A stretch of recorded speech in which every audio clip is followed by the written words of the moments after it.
everyone. Mayor Trudeau is going to be a little bit late this evening, so I'll be running the meeting until he gets here. So I'm going to call the meeting to order. We do have a quorum, and we have Sarah online tonight, so she is available. And then we can say the pledge.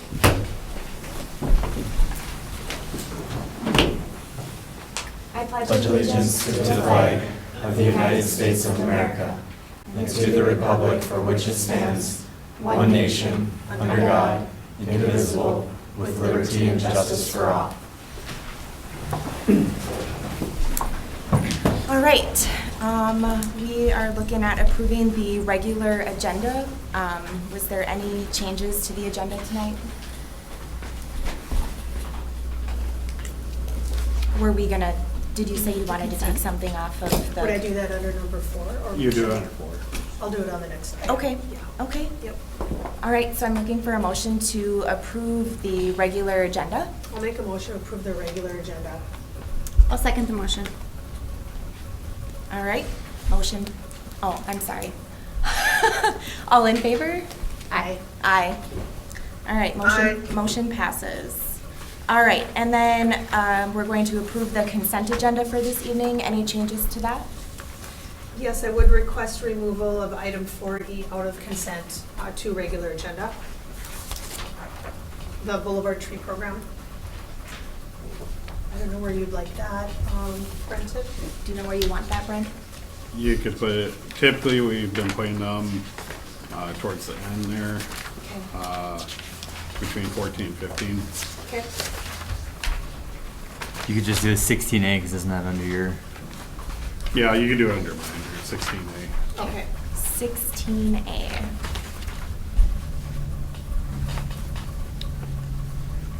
Thank you. Okay, any other questions or comments? Okay, and we're looking for a motion to approve the consent agenda this evening. I'll make a motion to approve the consent agenda. All right, there's a motion. Can I get a second? I'll second. All right, and all those in favor? Aye. All right. Aye.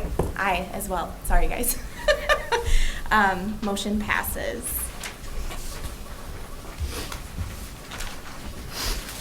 All right, that brings us to number 5, approval of the city council meeting minutes from September 16th. Did everybody have a chance to look those over? Yes. Yes. All right. Yes. I'll make a motion to approve the city council meeting minutes of September 16, 2024. All right. I'll second that. And Rachel does a second. All those in favor? Aye. Aye. Aye. Wonderful. Motion passes. Number 6, public comment. Is there anybody here this evening that would like to speak at the public comment? Okay. I'll take that as a no. So we're going to move on to, sheriff's update is not tonight either. I guess they have some stuff going on, so we're going to skip over that. Number 8, we have liquor license application. Brent, that's on you. Just a second here.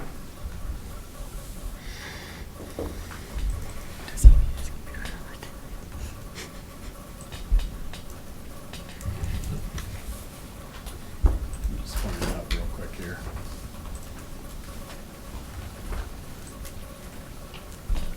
Very slow.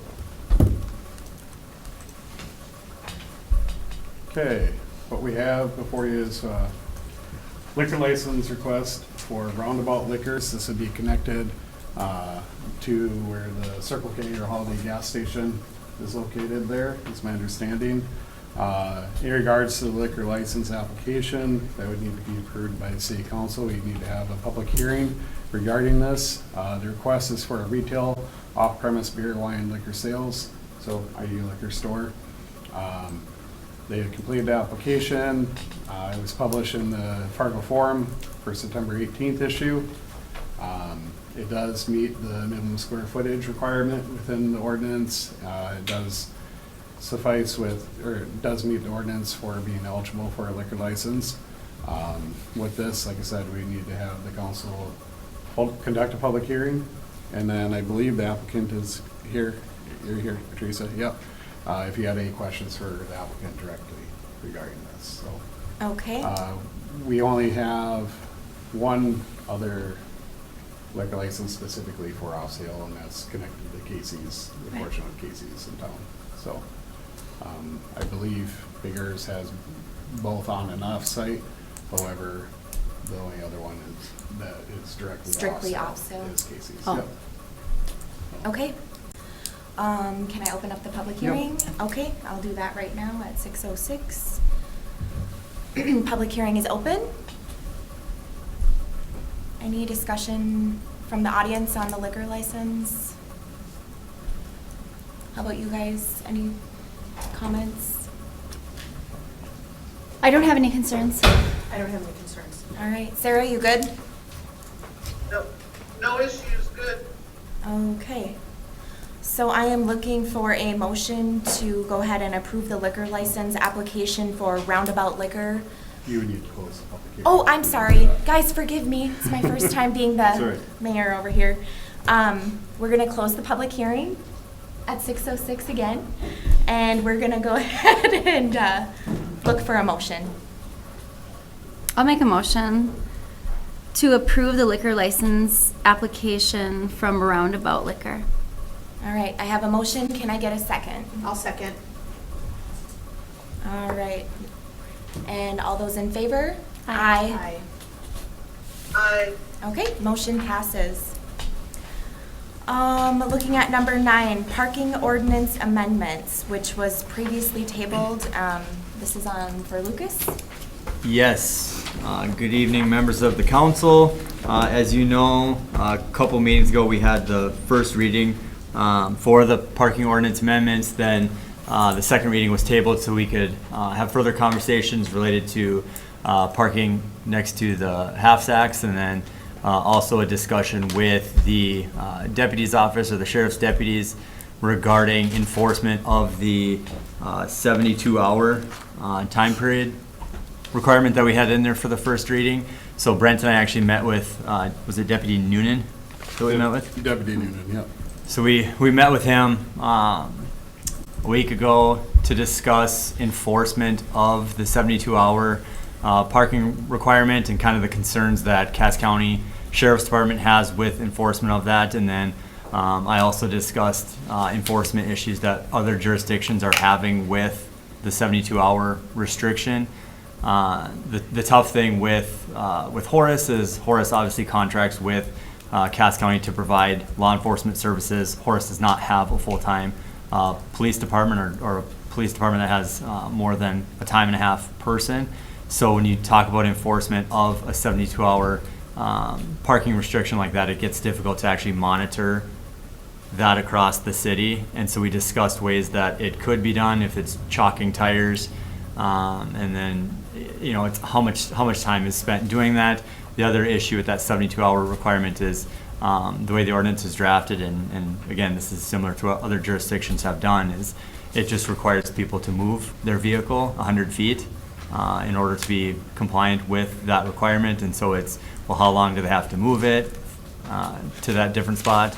And then can they just park right back there after 30 seconds or an hour or whatever it is? And entities like the city of Fargo can enforce this easier because they have officers that this is what their job is to drive around and monitor that. And Deputy Noonan said that they don't chalk, they have some, was it a chip or something, Brent? Do you remember? Anyway, they have the ability to track how long people are parked in certain areas where the Cass County does not have that ability. So we discussed removing that from the draft ordinance, and so that's what you guys, I believe, had in your packet. I do have the previous version if you wanted to look at what was in there in the first reading, where we had the reference to the 72-hour requirement included. So if you want to see that still in. Can I ask a question? Do Absolutely. we have anywhere, I feel like we talked about this with abandoned cars. like, is there something in the ordinance now with cars that have been parked for months on end on the street?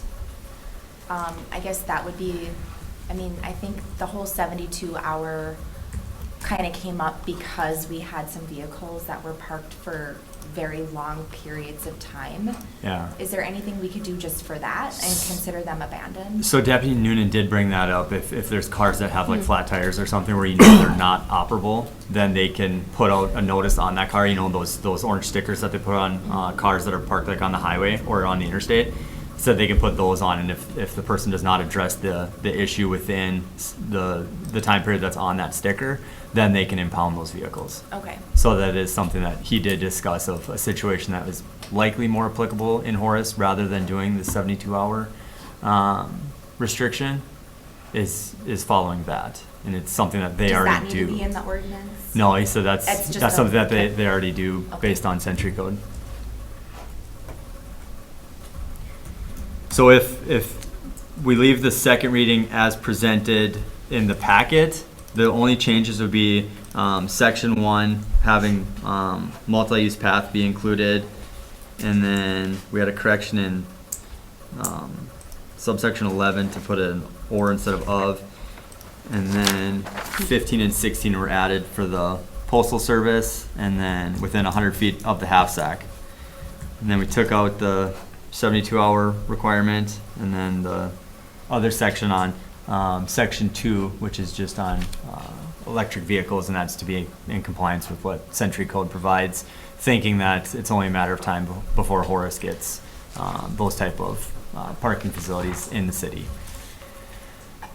So now we have the second reading before the council. It's up to the council on how it would like to proceed with the parking changes. Between first and second reading, the council is permitted to make changes to the ordinance.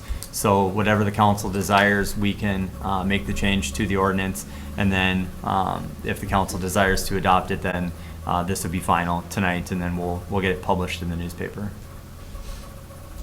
Okay, any comments with the I parking ordinance? still, I'm not sure about the half-sack situation. I'm still being reached out to. I think we all are. On both sides of that debate, there are other half-sacks around Horace that I don't think are any sort of trouble, that are just different dimensions. So that is a little bit of an issue. I don't think that, they're just all so different. There's one north on Memory Lane that is quite large, and people park there, and I don't think there's anybody upset about it. And so for me, it's a little tricky to have this overarching rule for the city that I don't think, just dimensions, whether it's I don't know, maybe we remove 16 and deal with any troublesome half-sacks On a case separately. by case. So the city can do it on a case-by-case basis. You, as a council, are directed to, or authorized to put up signs for your streets. The city council has the power to regulate its streets. And so if you want to do it on a case-by-case basis with these half-sacks, the council is certainly authorized to do that. And the ordinance already provides for any parking has to be in compliance with any city street signs. So if the council desires to do it on a case-by-case basis, the ordinance already allows for that, and we can just look at if there are any issues with half-sacks, we can do it that way. So, I mean, yeah, not all of the neighborhoods are like truly the same. I mean, you have Right.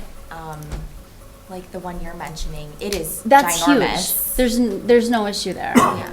And then there's like Northern Lights, Cottonwood. Go ahead, Sarah. I think we need to be cautious as a council about singling out or stipulating specific neighborhoods. The idea of the ordinance is to carry consistency through our city. And the consistency was based on safety, and it was based on ability for snow removal and emergency services. And so if we start singling out neighborhoods, that is a problem, right?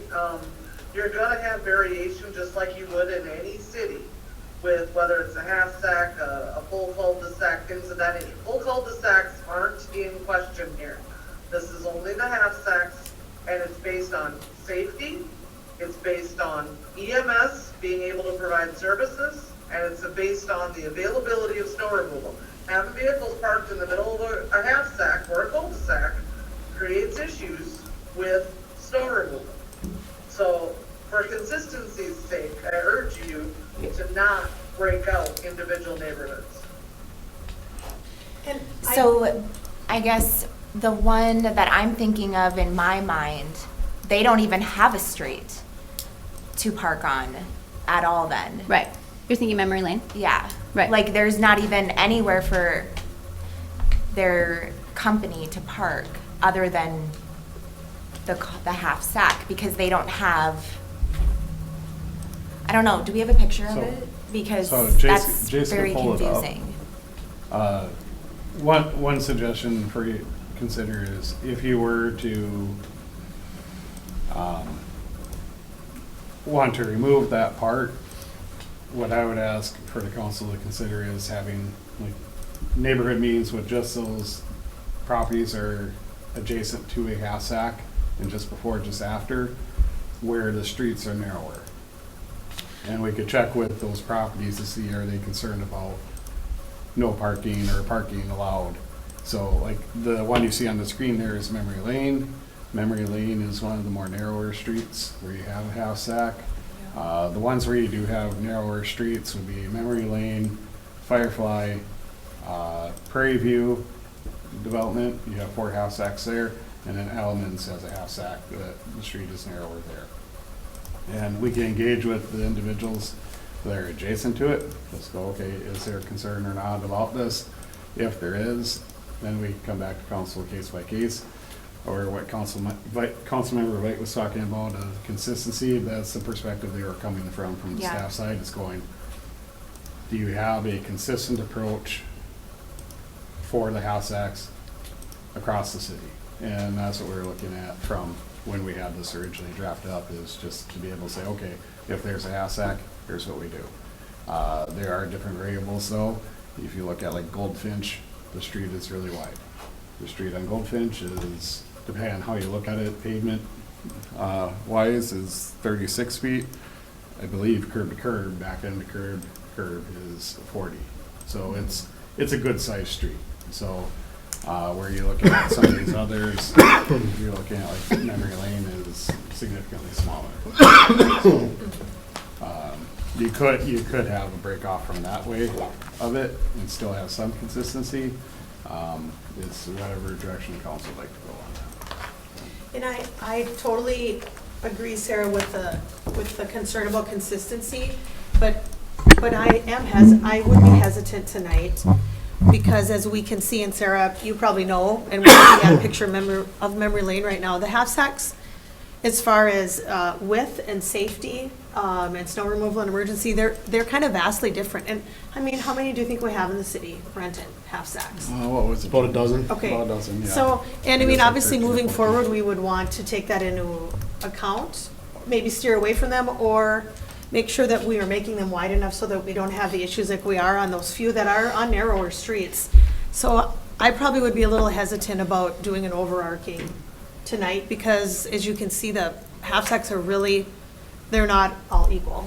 They're all made differently. I mean, there's those 2 houses right there. Actually, 1, 2, 3. Like they can't even, then they wouldn't have any parking. And you can see 2 vehicles there on that picture right there. And there is no safety concern And there. there's no, because that's not even within the path of the road. But there are other half-sacks. Right, We've seen that them. are. Yep, I drove around and looked too, and there are ones that are absolutely within the driving lane, which I agree they're a safety risk for snow removal and emergencies. So what do you suggest, Brenton? Well, if you were to go, like I was saying, if you were to go either go with proposed in the ordinance, or if it's a certain street width, so I'd say either 28 or 30 feet, any street smaller than that, whatever threshold you have. Like I said, 28 feet, there's kind of a divide. You're either at 32 or above, or 28 and below. So if we have the conversation, handle case by case in the neighborhoods where it's a smaller street, that allows for dialogue, and then if there is an issue of no parking, we could come back to council at a later date and say, okay, here's the specific area, here's what we have.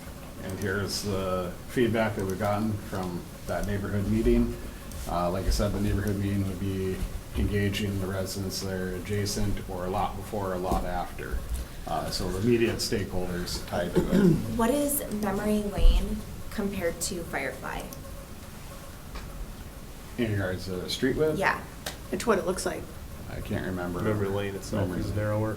What Could was you it like? slide over there or not? Or is that, Where we- Because Can you it's, measure? it's if I- way narrower. Memory I remember lane? from our last meeting. I mean, what I'm trying to wonder is there any, I mean, if they had company, where would their company park?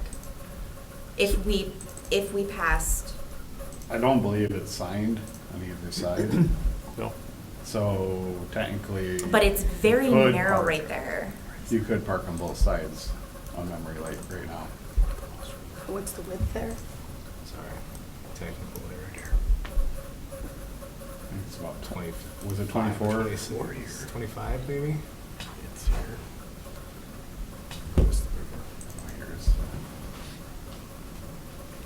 It's 24. 24.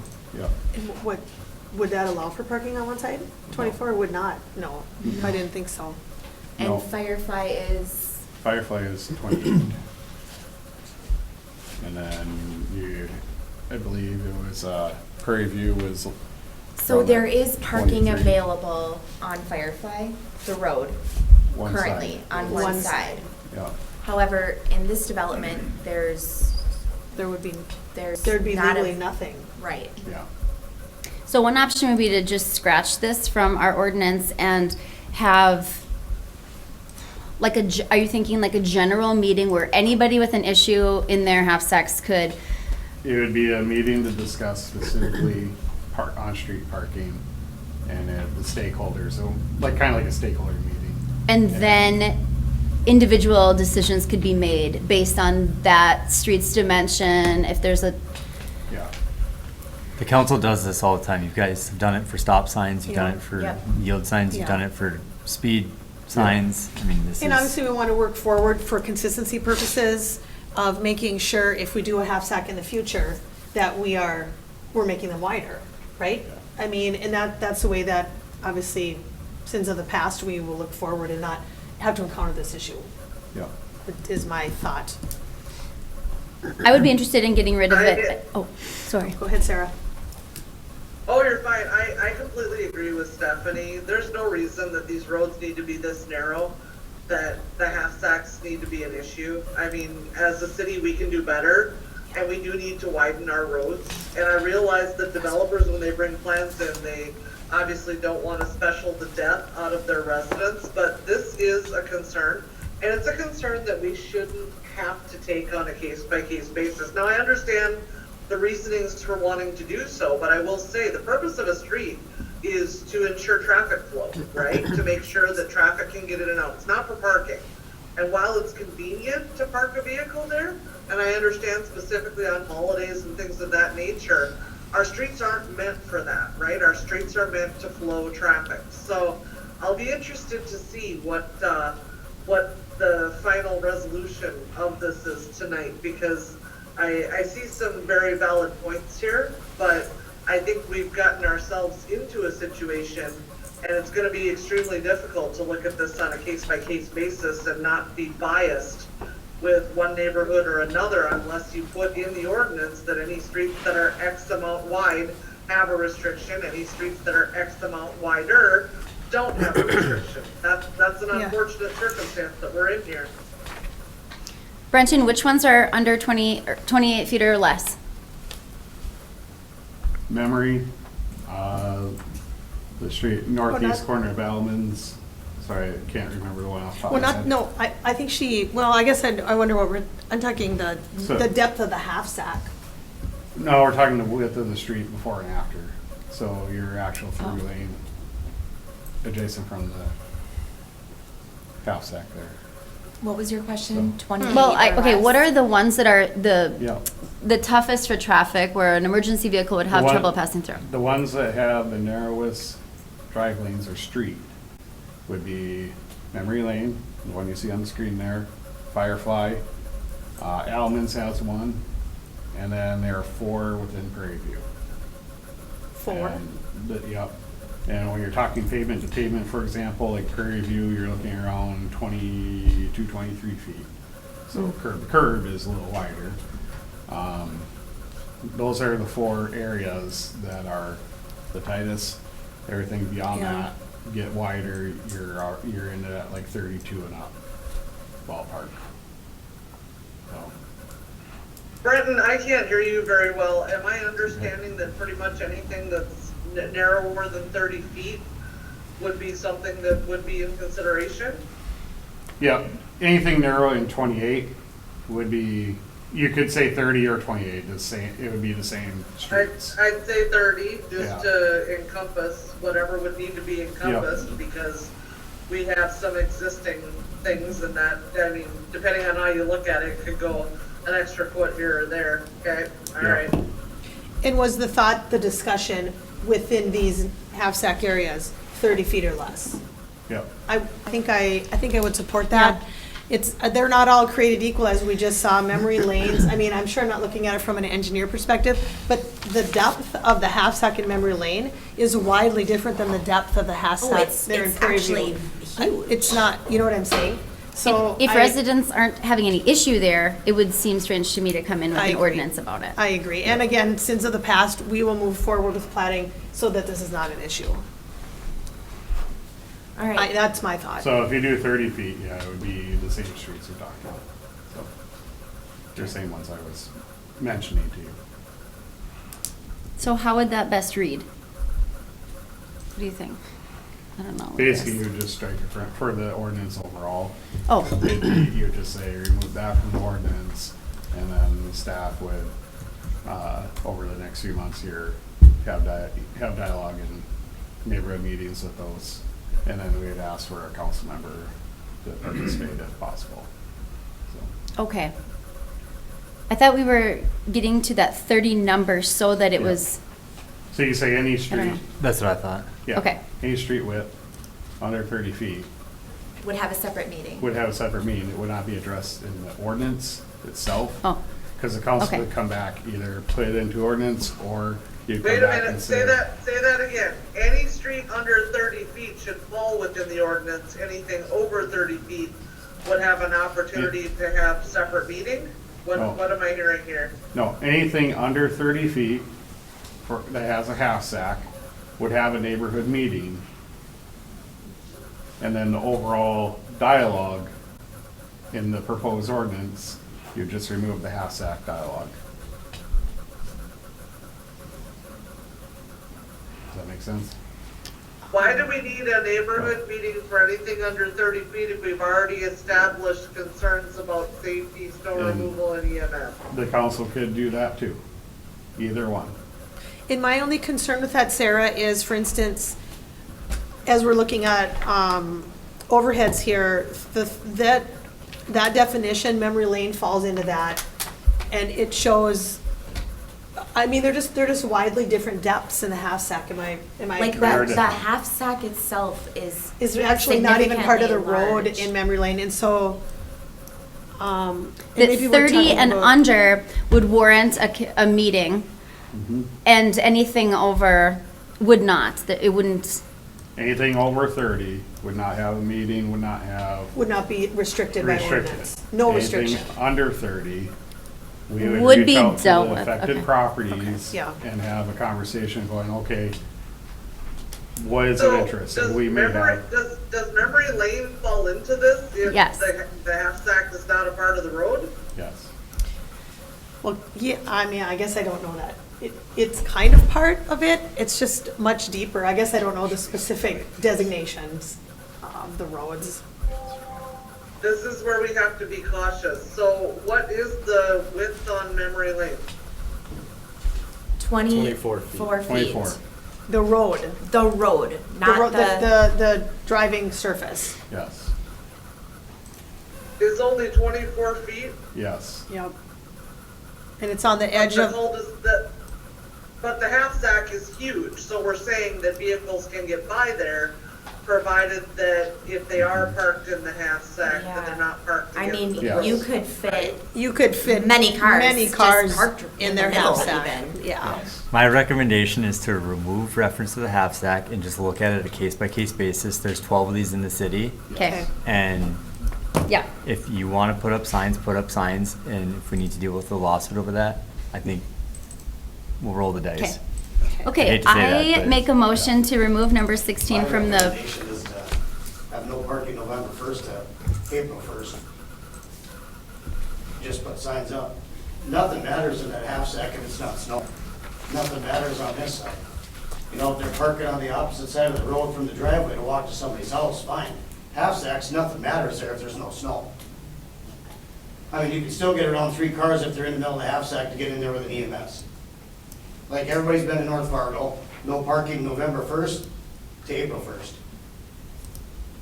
Snow can be removed, everything can be taken care of, EMS can come in there, fire trucks can come in there, everything can come in there. Are you talking just with? All of it, everything. You know, like up north, there's signs up there, no parking from November 1st to April 1st. Snow can be removed, everything's muy bueno. I mean, and there's nothing up there when you go off that Longfellow, Elm Street, there's no parking there, November 1st to April 1st. Sarah, can you hear? all times of the day? Yeah. From November 1st to April 1st, there's no parking up there, just because the snow falls so they can remove it.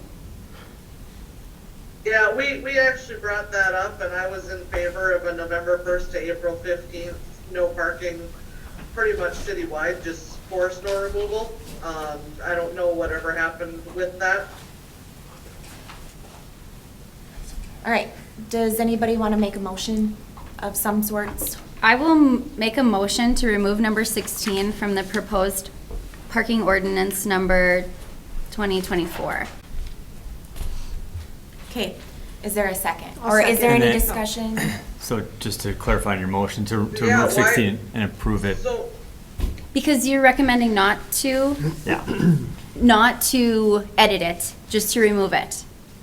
yeah. Yes. And then to approve the second reading And of to the approve the ordinance. second reading of the remaining document, Yeah. yes. Okay, there's a motion on the table. Is there any discussion? so what are we replacing it with? I thought we went a couple different directions here. I need clarity. So it's just being removed, and then we'll address these on a case-by-case basis, similar to what you've done with other issue areas in the city with, like stop signs, or when you've reduced speed limits in certain areas, when you receive complaints from neighbors, like around parks and stuff, just a similar situation to that. So, in this particular case, because it seems to have migrated, and there's members of the audience, members of the public here from Firefly, so what would we do in that instance? We'd have a neighborhood meeting and then determine if there was no parking on one side of the street or another? Correct. Yeah. And what would be the criteria for determining that? That'd be up to the council. And again, this is the same situation as when the city council approved putting up stop signs in, around, Meadowlark Park? Well, throughout town, we've Yeah. been tackling the different neighborhoods, and we're still not done of identifying the no parking on each. So there is, point being, there is no threshold of, if you get this many residents that voice a certain opinion, it's a council decision, and again, the council has the discretion to regulate its streets, and so if you have complaints of safety, then we'll address it at that time, either with no parking signs between this spot and this spot, or no parking November 1st to April 15th, something like that. I don't like not having criteria that we can fall back on. I mean, consistency is the key, and I understand we have some different types of neighborhoods, but we haven't established criteria, so we're basically going off of opinion or neighborhood complaints. Well, we're also going off of like the city engineer's traffic modeling, where he shows illustration of traffic having a difficult time making around that turn where some of these other cul-de-sacs, as we've seen on the screen, I'm not sure if you can see the screen, but certain cul-de-sacs that are deeper than his modeling can show that you likely won't have the same issue with making that turn as you would with a more shallow half-sack.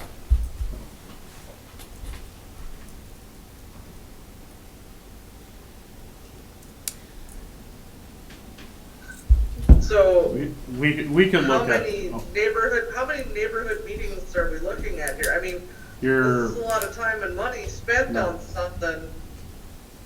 you're looking at, It's taxpayer Yeah. dollars, right? So every time we wanna do this, we gotta have engineering go through and do a study and do diagrams and for every single neighborhood. Is that what I'm hearing? no, I think the initial part is just having to sit down with the different neighborhoods or setting up a time, send a letter out saying, okay, we're going to have a meeting from this time to this time on a certain date.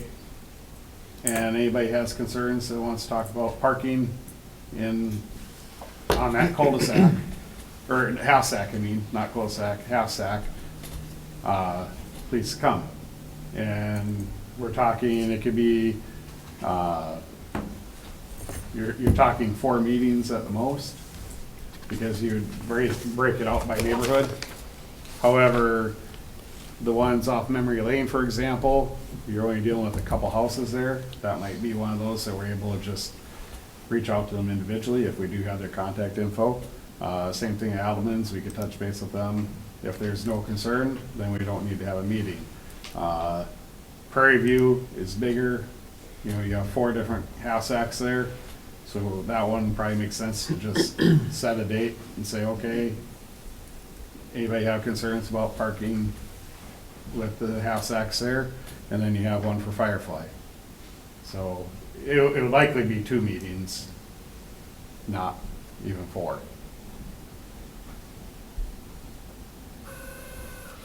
All right. I like the idea of working with each neighborhood. I don't like the idea of not having consistency, not having criteria, and making it an opinion-based decision. I don't like that. As a city, we have an obligation to our residents to not spend money unnecessarily. And unfortunately, there's some circumstances and instances that we take on a case by case, but in this particular instance, I struggle to justify spending that kind of money on parking in half-sacks. You know what I'm saying?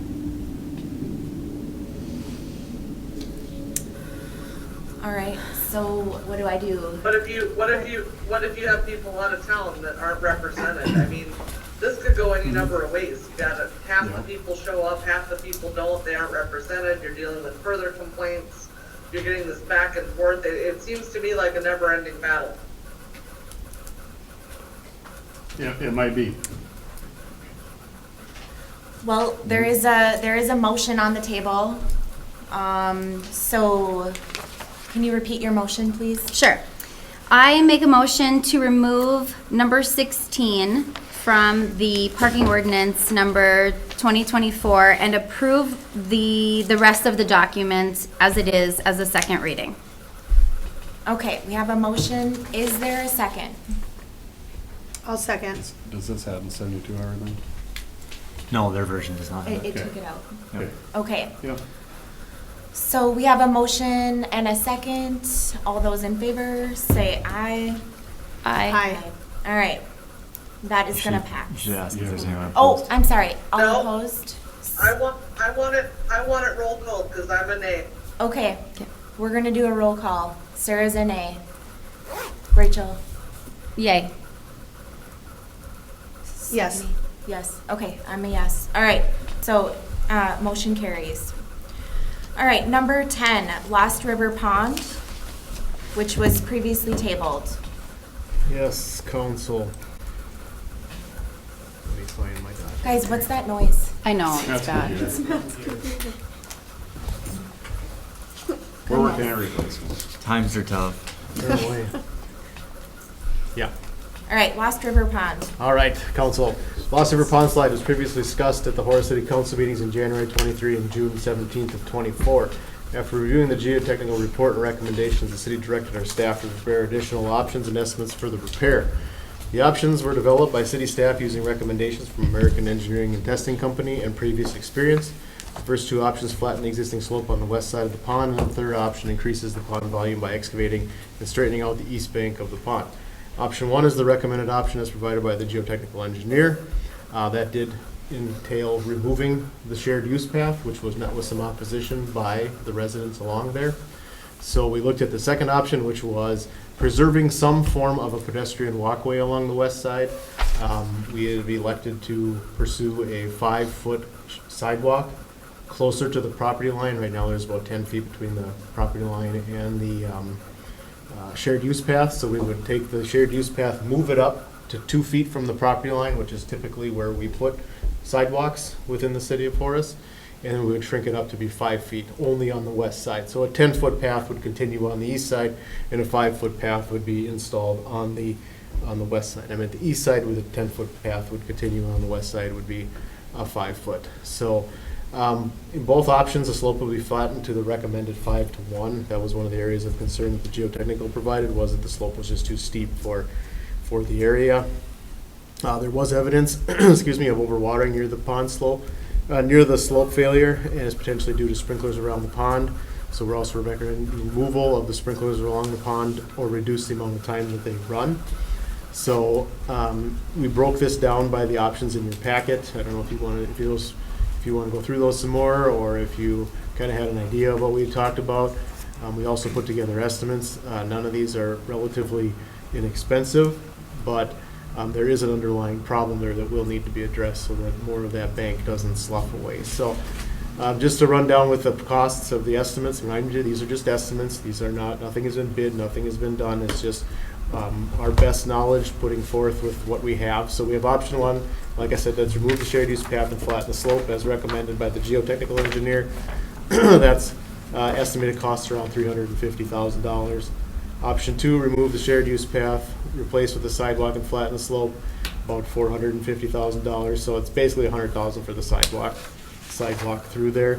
And then option number three is kind of one we had just thrown out there. This is independent of the west side, but one thing was the pond quality has been talked about. Mm-hmm. So we're looking at increasing the volume of water that the pond is able to hold, to increase the depth of the water in the pond. The ponds around town that have the best water quality are those that are the deepest. So we would excavate out that kind of radius on the east side, so it'd be a rectangular pond to try to get more volume in there. And then we would straighten out, bring that sidewalk or that shared use path a little bit further east. So I'm not sure how your memo was constructed, but you do have the layouts, right? The exhibits in there? Okay. We do. Yep. So that kind of gives you an idea. Obviously, the first one, if you want to keep scrolling keep going down to the pictures. These are just the cost I think it's on the breakdowns. next one. Mm-hmm. It is, apparently it's a separate It's a document. It separate is a document. separate Your document. exhibits is, So option one, like we had discussed, let me drive for a second. So we gotta put the mouse back together too. We good to go? yep. All right, so with this one, basically where the shared use path comes into the pond on both sides, basically we would take out this shared use path, fix the slope in this area, and stabilize that. In the second option, we would put a shared use, or a sidewalk further up, closer to the property line. We'd actually have a curb and gutter in there to meet our ADAs. So right now it's at a 4-to-1, a 5-to-1. It needs to be like a 12-to-1. It's 2% is what it needs to be for our ADA on the sidewalk. So we need to put a curb in there to flatten out the slopes for ADA requirements. And then we would come around here and transition back into the 10-foot path. And then the last one, the area I'm talking about, is this, try to take as much of this material out of here, straighten out the pond, and increase the volume of it. So think of it as options 1 and 2, and then 3 is a separate issue. So that's where we're at, I guess. So, any questions? So just a very basic non-engineering Mm-hmm. vantage point on this. I know that there has been discussions of the fact that it was the over-watering and potentially the sprinklers that caused this issue in the first place. And the sprinklers are whose? So there are two sets out there. Most of the residents along the pond have them, and then there are sprinklers in the city lot. And so well. I should back up. The land where the sidewalk is on is owned by the city. Correct. That's all owned by the city. So I know we had that one gentleman that came to our meeting. I mean, this is probably too simplistic, but could we just look at removing those sprinklers in the city part of it to see if that remediates the problem rather than jumping right away to spending a bunch of money? So the sprinklers that the city operates are that run significantly less than those of the properties along the side of it. So, The properties above that are coming down on it. yep. So you'd have to turn off private sprinklers, I think, to make a benefit on there. So, and with the failure that's out there right now, you have to get, so there's a slip plane in there where the Yep. soil is sheared off. Mhm. And you need to get below that and then rebuild it back from that point. So just shutting off the sprinklers won't do any good, because there is undermining of the sidewalk, and you really just can't push, I did see put that. foam in there or put something in there, because you can see that it just, you can even see it in this picture here, how Yeah. much this is sloughed out. This Right. was a straight line at one time, and now this whole area here has just slid into the pond. And was it just, the slope it's just too steep of a slope? There's no remediation to go back for why it was designed that way? I mean, this is Not just, that- this is not just that what I've we're been stuck able- with now. Pretty much. Can I ask why we didn't catch that the slope was? It didn't fail until it failed, you know? So There's this- technically, the- it wasn't built incorrectly? No, it was built to the plans. It was built to the plan? Yep. But the soil's just not, Well, the different, you could possibly say, like we had pointed out, is there's lots of watering here, and maybe not as much here, so that this bank did not sludge. Jim. 'Cause- Yeah, Luke Hagman, 8840, up at the patio right in the middle. this one here, okay? What's puzzling is that my neighbor, Robin, sitting next to me, lives right above where the slope issues are happening, Here, and they never water. which one is that? This one or The this one to one? the south, This one here? right there. Can I make a Never motion for waters? a public hearing? I strongly disagree with that it's overwatering Sure. by the private residents, because again, we water once, maybe twice a week. I think you have other issues with water coming from the southwest. There's an open lot there, and if you look at how the houses are, it's like everything funnels down to that area, and I think it's coming from the south. It's not a resident overwatering issue. I think you have a issue of possibly the city sprinklers or the HOA sprinklers running when they shouldn't, because there's no sensor. Which So- could very well be. I don't know, how I'm the those- one that created the petition on the sidewalk. A lot of people don't want to see the multi-use path removed, because we all have kids. The kids, every day after school, ride your bikes down to your friend's house. It's a continuity between the neighborhood. If you lop that out, us on the west side of the pond, yeah, we get bigger yards per se, prospectively, even though it's not our property. But you take out the street lights, and now it's a chop job. You have like one half with an apple orchard on the other side, street lights, everybody walking, and then people in the west are out in the woods, so to speak. It's gonna be dark over there, it's gonna look weird. I mean, there's really no way to make everybody happy. I mean, I don't know. Luke, can I stop you for 1 second? Yeah. I am very interested in hearing what residents think about the options, knowing the prices, and so I would make a motion to open a public hearing on this issue so you guys can come forward. Is that okay? Can I make a motion? Not a public hearing, but if you're running the meeting, if you want to allow Sure. people to present any comments on it, they certainly can. yeah. And then you could come forward, say your address, have the microphone, in more I of would an like official to- capacity. I would like to maybe limit it to just a quick, little Sure. blurb. I don't want to, we got a lot on the agenda, and I don't want to diminish anybody's speaking time, but if you agree with the same thing that somebody else said.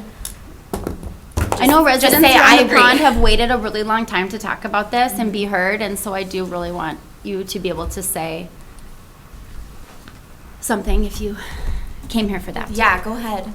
I came here for it. I Sure. live at 8825 on the east side. So I see all the watering going on. I'll agree with my neighbors over here. They're not overwatering. Jim, where's 8825? 8825 is. Yeah, show us.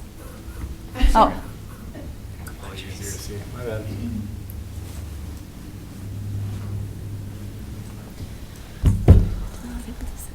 It's this one. It's probably good to come to the microphone because their voices are recorded. Okay, But- you can come up to the table. Sorry, it's for online purposes. Okay. They're not overwatering. Everyone knows we had a lot of rain this spring. Yeah. I came home after we had like torrential rain for the weekend, and that's when I noticed the sloughing and had reached out. It had nothing to do with irrigation systems at that time. It started when the heavy rains would come, and you'd see the rain coming right over that sidewalk. And those irrigation systems ran no matter if we had 4 inches of rain for the week or no rain at all. It was just overwatering. The other thing with the sloughing is that sprinklers weren't running for a long time, and then they got them up and running again, and then that's when the sloughing started. So I would, the slope is steep, but if it's to spec, it's to spec. There's definitely, it's not neighbor watering, it's not the residents watering, it's the irrigation on the pond, in my opinion. And just the second thing I'd like to add is that when I built in this neighborhood, I sold a home on Firefly and I built on this, and part of the reason I built was for the pond. It was beautiful. It had fountains, it was gorgeous. I live in a swamp right now. Yeah. And it's disgusting. It's absolutely disgusting. If you're on a second story, you can see nothing but green slime. And I'm sorry, as a resident, as a taxpayer, I would like to see it Right. better. So. Who's in charge of the sprinklers then, Jim? Like who runs the timer or who runs the? I do not know. I think it's the landscaping company that the HOA goes contracts and with. that. Do you want to talk to Jack Yeah. about that? Okay. So keep in mind, this slide happened 2 years ago. And it was repaired once by the HOA by just pushing dirt up out of the way and putting erosion control blanket on there. So it may have looked like it wasn't some time ago, but it was 2 years ago that this was started- Did it originally fail? It done. started From the Yes. engineering happening. standpoint. Yes. Okay. But I And still then- do want to get to the bottom of the sprinklers. Right. I do too. Because that's weird to me. We should really be keeping an eye on that. So we should talk to Jack.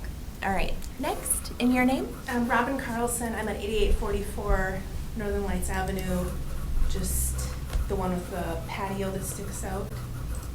Oh, let's see. I can't see. The one we're talking about just right above the word sloughing. The sloughing. Yeah. So south. Oh, yeah. Yeah. Yeah. So we did not have grass or a sprinkler system in until the fall of 2 years ago. So it was the end of August when anything was put in. So we did not have anything running that whole summer. It was just for a month probably, maybe a little bit longer as the grass was just put in, for whatever that's worth. I don't know how that relates, but that was 2 years ago.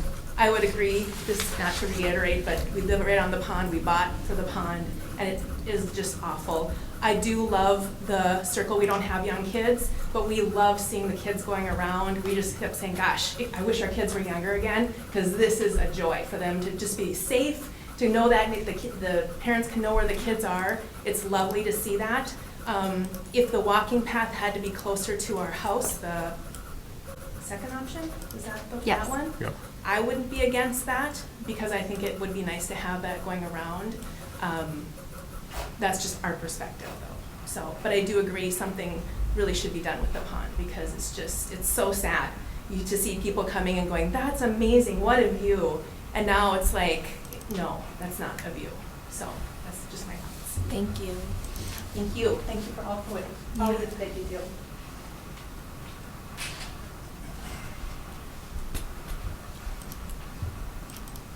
Hello. Hi, I'm Jane Kraychak, 8836 Northern Lights Avenue. I'm next to Luke, a little bit up, 2 down from Robin. Right there. This one. Oh, let's see, it's one, two, fourth one down. I think. Oh, is that yours? Okay. There it is. We also, when we purchased this house, the pond was gorgeous. There were rainbow colored lights going on that were shooting, sprinkling water, really, high up into the air. It was a wonderful place to bring our guests and walk around. It has really fallen into disrepair. Nobody aerated it this summer. Right. So it's in pretty bad shape. But aside from all that, we're looking at these options, but who's going to pay for this? Very concerned. I don't want a special assessment on top of our sky-high property tax already. So do we know who's going to pay for it yet? Whichever What option. are the funding options? Right. You have a couple different options, obviously, which she just mentioned, specials is one. And it could be a combination of specials, general fund, we do have some wiggle room there, sales tax. So there are a few different areas, and then if there's leftover funds within the districts, I believe there there's was. yeah, there's, in Lost River 100 Fifth, I didn't some ask, I forgot I didn't ask Matt for you to There's check. about 118,000. First and fourth. We'll have about 80,000 after the Yeah. payment. Let's say That's for we're paying fifth. for the final payment Oh. left out of that one too. And then Oh, there's I also, thought that was a bounce after yeah, the lift. that's the balance that, or, yeah. Well, there's a combination of, and then also first and fourth, I just got thinking about that, the pond wasn't constructed with first. Yeah, it Was was. constructed with the first edition. So if and there's leftover funds within that. The edition. riprap was reset with the fifth Yeah. edition. So I mean, it's a combination. Really, we need to know what route the council would like to go. Can we figure out options for the council? How do you want to fund this? Yes, we just need to know what route you want to go. But in general, we'd probably tackle the assessment districts we already have. And then it would be either a combination of sales tax or general fund, would be most likely where to go. So that's good news. Mhm. Okay. I would be most interested in not special Yeah. assessing residents Yeah. for this. I hope you can guarantee that. I can tell you know what route they would want to go and also what bid prices are at. So I wouldn't be able to lock in the specific, here's exactly how we do it until I know what variable we're working with. So, Thank you. Anybody else that would like to speak before we Real quick. talk as a council? Daniel Hammond, I live 7919 Northern Lights. It's kitty corner across, I'm in a half stack across the road from here. Just real quick, I think looking at the costs, making more obvious that we should keep the path in here. I think you're gonna spend, basically gotta spend a bunch of money either way. You can Yeah. spend a bunch of more money and remove the path, remove the value and hurt all these properties on the west side. We can spend a little bit more and keep everything and basically be all back to the way it was. So if we're gonna spend money either way, let's spend a little bit more and fix the problem, I'd say. Okay, thank you. And we have two problems, right? That we have this engineering failure, and then we have this, Water quality. well, we just also have this upkeep, like complete neglect, where there wasn't anything done all year, no fountains. I don't think that has really much to do with the engineering fail. I think those are just two separate issues. And I know that there's maybe a broken fountain or something, but that seems like that should, be fixed or handled by now. This was months ago that we were hearing about that. Can I ask just quick, when I called the city and asked them, they said that they didn't put the fountains in yet because they were busy doing boulevard trees, and then they said that they weren't gonna put the fountains in at all. But they told me the fountains were originally there for water quality, so if there's a water quality issue, why did they not get put in? Depth of water. Last year, they probably weren't put in because there wasn't enough water there to run the fountains. They need a certain amount of water underneath them to We've pump them had through. an So astronomical amount I'm of just rain. saying that yeah. this year, we had a lot of rain. Last year, not as much rain. So I don't know if they were in last year or not. They were. Not really my area as far as putting fountains in and taking them out, but So you also can see, like in the picture right here on the screen, you can see there's a fountain there, but you still have the weed growth and all that going on. did they have problems with the pumps? Yes, but we were still having the problems with the weeds, even like it shows in the You picture. talk about maybe making the pond deeper. We can But- only go but- so deep. That's what I was gonna say, like, I mean, how deep is that pond though in comparative to the other city ponds? That one's shallower. I mean, I don't know, way shallower. when you say don't have- You don't have a shallow- lot of 5 feet? space. You don't have a 4 or lot of 5 space feet? to Yeah. work in there. Yeah. Just, you know what I mean? It's pretty constricted. So I guess I was gonna say again, in my non-engineering mind, there's not a lot of room to work with. And I think going forward, we need to focus on aeration. If not just this pond, but and just so you know, there are other ponds in the city that didn't have the fountains and the aeration this summer. And I think we need to make that a goal next spring Absolutely. going forward for all of the city ponds, because the water quality, it's not just aesthetic, it's important to have the quality. The bugs, Yeah, the scum. yeah. Jim, does the Yeah. sidewalk need to be higher than the multi-use path? Like, that's one of the things that a lot of residents, who I would hope to be here, but they're not, but it's like, if you go up higher, you know, you cut closer to the yard, and then there's issues with people walking closer to your yard, which, I mean, we don't live in an unsafe community, but it's nice to have that buffer between the lot line. So we were planning on putting a curb in on the upside of it on this. So there'd be a 2-foot buffer and then there'd be a curb down to the sidewalk. Mostly because right now the slope is like that, and for Yeah. pedestrians it has to be like that. So when you say curb, like concrete? Yeah, just an extension of the shared use path. Oh. It wouldn't be set, it'd be part of the So path. Kids have like jump bikes and stuff, they could go up the hill there. Yeah. Okay, Yes. can I hear from Sarah? Sarah, you've been pretty quiet. Do you have anything to add or have questions, concerns, thoughts? Well, you know, I'm the infrastructure person, right? Yep. So I deal with roads and that type of thing, but, looking at this, I strongly agree that there was definitely an engineering failure that we need to look at moving forward. I agree with all the commentary about the ponds currently in our community. It's a mess, and I'm not proud of it. And as a council, we have the authority to do something about it, and I think we damn well better. I will say that if you're gonna spend the money, like a lot of the residents are saying, do it right. It should have been done right the first time, and unfortunately, these are things that are hindsight in 2020, and I think this is one of the first ones with this type of a steep grade. So there's no way of really having any precedent set or any history on it, but I think we can learn from this moving forward. And I agree, you've got a beautiful walking path there around. That's a fabulous feature for families and for kids. I love the fountains that we have in our community that are lit up, and I love the aeration in several of the ponds that we have, because they are deeper, they're beautiful, and they look nice. The water's clear, you don't have all the vegetation.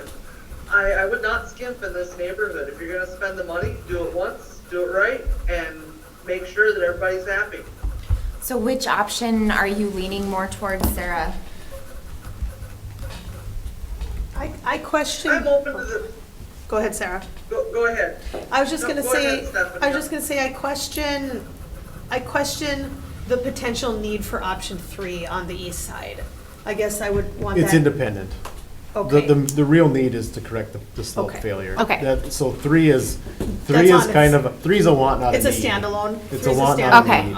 Okay. So it would Okay. help the water quality, potentially it would help the pond size, but the issue at hand is 1 or 2. 1 or 2? And Okay. it came Okay. down to the path.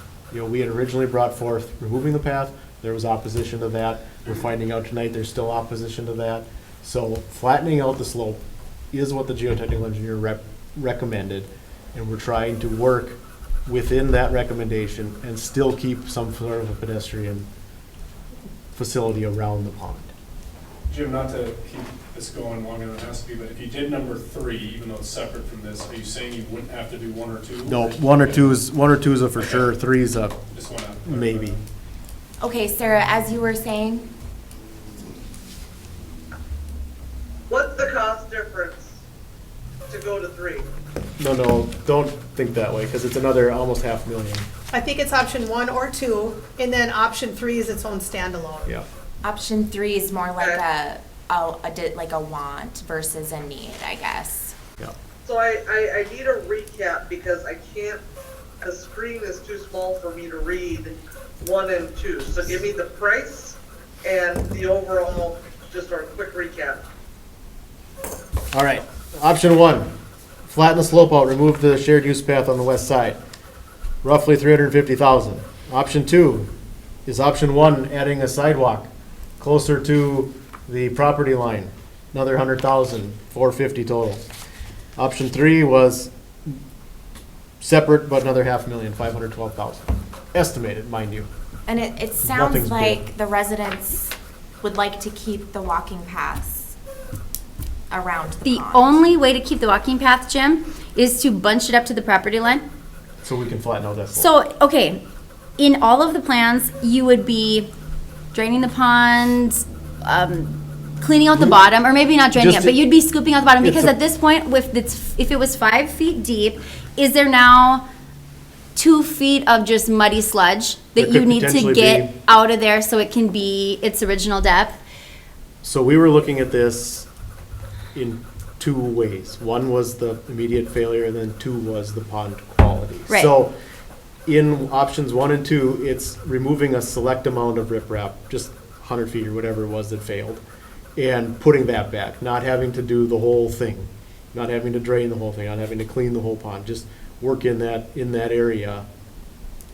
1 and 2 don't Doing- include cleaning out the pond. We have I do have a number in there of a quantity just to do that. So I guess when I think back, it does include it, yes. It Okay. does say clean out debris Yep, and I have the Two clean out does debris, say, okay. yes. It does. 1 and 2 have that. They both say. Okay. And 3 I also do has. think Now that's that- really important for just the, I went then back moving to that. forward, just the general upkeep and water quality. Yes. And there's no chance of just, Which option increases, I'm sorry, which option increases the depth of the pond? 3. 1 and 2 maintain and reestablish the original base, or the original depth, cleaning out the debris and sediment in there. But are you saying, Jim, that the cost is option 2 and option 3 together to 3, do both? if you want to increase the volume that the pond can handle, you need 2 and 3.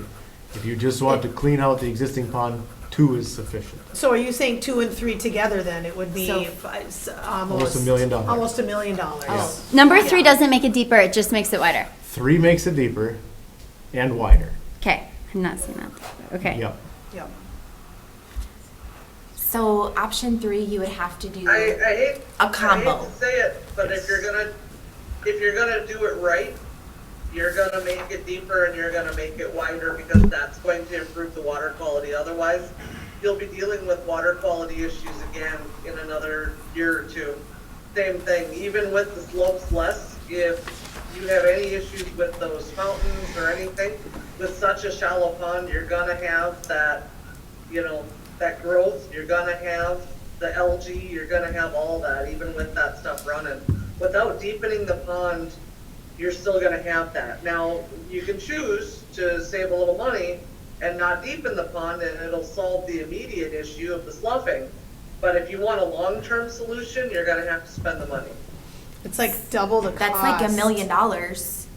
That's my only hesitation. I mean, that's a.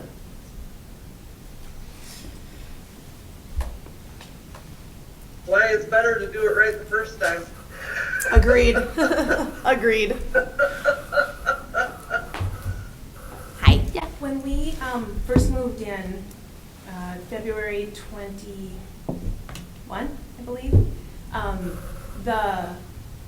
the pond had a little bit of weeds in it. Our realtor told us they were put there to look authentic, which was not accurate. But my husband was growing up on a farm, lived on a farm, had a pond on our farm. He was like, if they don't take care of those weeds now, they're gonna spread through the whole pond. No, everything's okay, okay. And so the next year, they were worse. And little bits were done here and there by Lost River and by the city, I believe, but it wasn't taken care of. And so if it's not dug deeper, which that is a huge expense, I'm all about being cost effective, there should be something put in place to keep it at bay every year. Yes. So that it's not a major deal 3 years down the line. Because it immediately, it wasn't that bad, but it was starting. And so catching it sooner, that's why I know my husband's been talking to people a lot, because he's like, it's just gonna get worse, it's just gonna get worse. And so here we are. Well, Just some thoughts. I have concerns about doing option 3. I know that that would be the most ideal. That's a lot of money. Yeah. It's like $1 million. I worry about that, and of course the residents are worried about special assessments. Well, the Okay. city, I don't feel, is in a position to be taking on $1 million for repairs. So I guess that's a conversation us as council are gonna have to have. Sarah, I don't know what your thoughts are on that. Well, it's extremely concerning. Yeah. And it's something that we're gonna have to talk through and we're gonna have to really look at. I mean, if you wanna deal with this issue again down the road, you can do the bare minimum, right? I fully support the walking path all the way around. I think that was a feature that everyone invested in when they purchased their homes there. And so to take that away at this late date, I think is unfair. So I do support that. I will tell you that and the resident that just spoke basically confirmed everything that I had said, that within the first year, there were some weeds that wasn't bad. Within the second year, it got worse. And, you know, without deepening that pond, without really going all the way, you're gonna be dealing with this every year. And it's gonna get ugly. And I think that if you're gonna do it, you do it right, but we have to figure out a funding source if we're gonna go that far. And if we're not, we may have solved the slope issue, we may have saved the sidewalk, but in a matter of a couple of years' time, that pond is not gonna be a nice thing to look at. Could we maybe task staff with looking at what are district funds that are remaining in the Lost River additions that are remaining after their final lift? I mean, because are there additional, once the districts have their final lifts, right? Those are kind of the end of the expenses for the additions, right? For the local So, improvements. Matt, are you able to pull that one up? I asked if you checked with you. So he was pulling up Lost River First through Fourth, because the pond was built with First through Fourth. Okay, And yeah, that district expands throughout Lost River, Yeah. if I remember correctly. Fifth was doing more of the amenities and some of the path and stuff around it. It was resetting the riprap, Resetting cleaning riprap. and doing Lost some other River stuff. Fifth? Yeah. Well, So could we look, is there any Fourth, district funds remaining in that one too? He's checking Fourth right now. I remember there were some funds left over in Mhm. Fourth, or First through Fourth. I just don't remember the exact amount. In First through Fourth, we have about 218,000 Total, total. 218. What about Fifth? Fifth, after the pavement lift, will be about 80,000, so that gives you about 300. Okay. And then you also mentioned sales tax and prairie dog funds. Sales General. tax in general. And so these district funds would be available for this project, right? Because the rest of the expenses of the districts are complete? Typically, the city has Mostly. assessed seal coats. That's just been something out of Yeah. the sales tax, right? Mhm. So, final payment lift is usually the last large item to be done, high dollar. Okay, Jim, I chatted with a civil engineer friend, and he mentioned a couple of things like drain tile. If this is just a really wet area, putting drain tile in, they would draw the water, leaving the sidewalk where it is, repairing it, cleaning out the pond, getting the pond without sediments, and then would the drain tile do much, or I don't know, the We had talked geotechnical? about that. So in order for that drain tile to daylight out into the, basically it has to come out into the wall of the pond. Creates a soft spot in the pond, and Public Works doesn't like doing that because the soft spot when they mow, and especially if there's multiple areas, because they've had some spots where people put sump pumps just Yeah. on the edge, and then they'll drive the tractor Oh, yeah. around there, or they'll drive the mower around there, and But you still sink in have to certain do, you have to spots. still fix the slope issue though, even if you did. Yeah, you aren't gonna get away Yeah. from just. So you just still can't have to put fix the dirt in slope. there. So, I definitely wouldn't be opposed to it, because I do think there's water that's working its way down in Right. there, and trying to intercept it before it hits the path is one thing, but, flattening out the slope was what the geotech Okay, so it is the really major. recommended.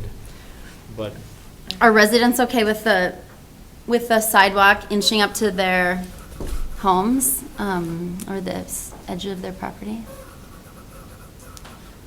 I think that's Yeah. the only option. Right, I think that is. Would you happen to know, Jane Craig checked again, if there are any sort of grants available for this type of work? I'm not a grant writer, but, Not really, not that I'm aware of. I don't know of No. any. Engineering grants? Typically, there's I don't not know much any. for grants tied to like a new develop, or costs tied to a new development. If these are our options, I'm most interested in option 2, preserving the walking path and creating a solution. That's the $450,000 one. What do you guys think? I totally agree with you, Sarah, on the issues of the pond quality. I'm just really hesitant about the price. What do you think about the thought that there's about 300,000 in district funds? How do you feel about the rest of it if we did both 2 and 3?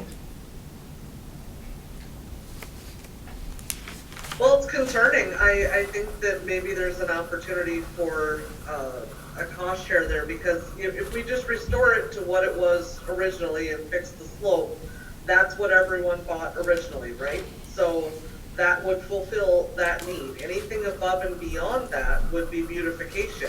And I would turn back to the residents and say, Yeah. are you open to special assessment for, additional beautification of the pond? That would be different, right? But that's a tough discussion to have, because no one wants to be special assessed. And so I'm not saying that there's a full 500,000 there. I'm saying maybe there's a cost share, and we look at special assessing a portion of it, and then they ultimately get what they want with the improvements, right? But that's a difficult conversation to have, but it's one we have to have. So what would be, so we typically have done 25% cost share. So if it's close to $1 million minus the 300,000 from 1 through 5, that's leaving us at what, 700,000, 25% of that is 175. So you're looking about About half. 525,000 needed from so, other sources. so, It's $500,000. so 500,000 would potentially need to be assessed If that's the route you go. if we did that. If we did option 2 and 3. And you would be consistent with how you've handled other funds. Yeah, but, Wait. I mean, I agree with that in some regard, but I don't necessarily completely agree with that. I mean, this is the city having to fix a problem that should probably be made whole. So I don't know. As a taxpayer though, like, we've paid taxes, we bought it, and it didn't get maintained, so where's the Right. city's culpability for not actually maintaining it all this time? Right. Well, the sloping good issue point. is not a maintenance issue, is Correct. it? The sloping No. issue is a engineering. It's a kind of victim of circumstance. It seems like, So Yeah. In our opinion, the the watering taking was care of the causing- pond would be, yeah, the weeds, the making sure we have the fountains in there. That would be taking care of the pond. But I don't think that there's That's anything. not even being done. Right. No, but we can definitely address that. Like, right now, we're not talking about the quality of the water. Like, this is on the agenda tonight. We really got to try to stick to what we're gonna do for the sloping issue. And then we can definitely have that conversation for sure, because we all completely agree with you I've brought it up so many times. on the water quality and getting those pumps in, because you guys are not the only one that is having that issue, and we all are 100% in agreement with that. But I think tonight we gotta talk about these options for the sloping issue.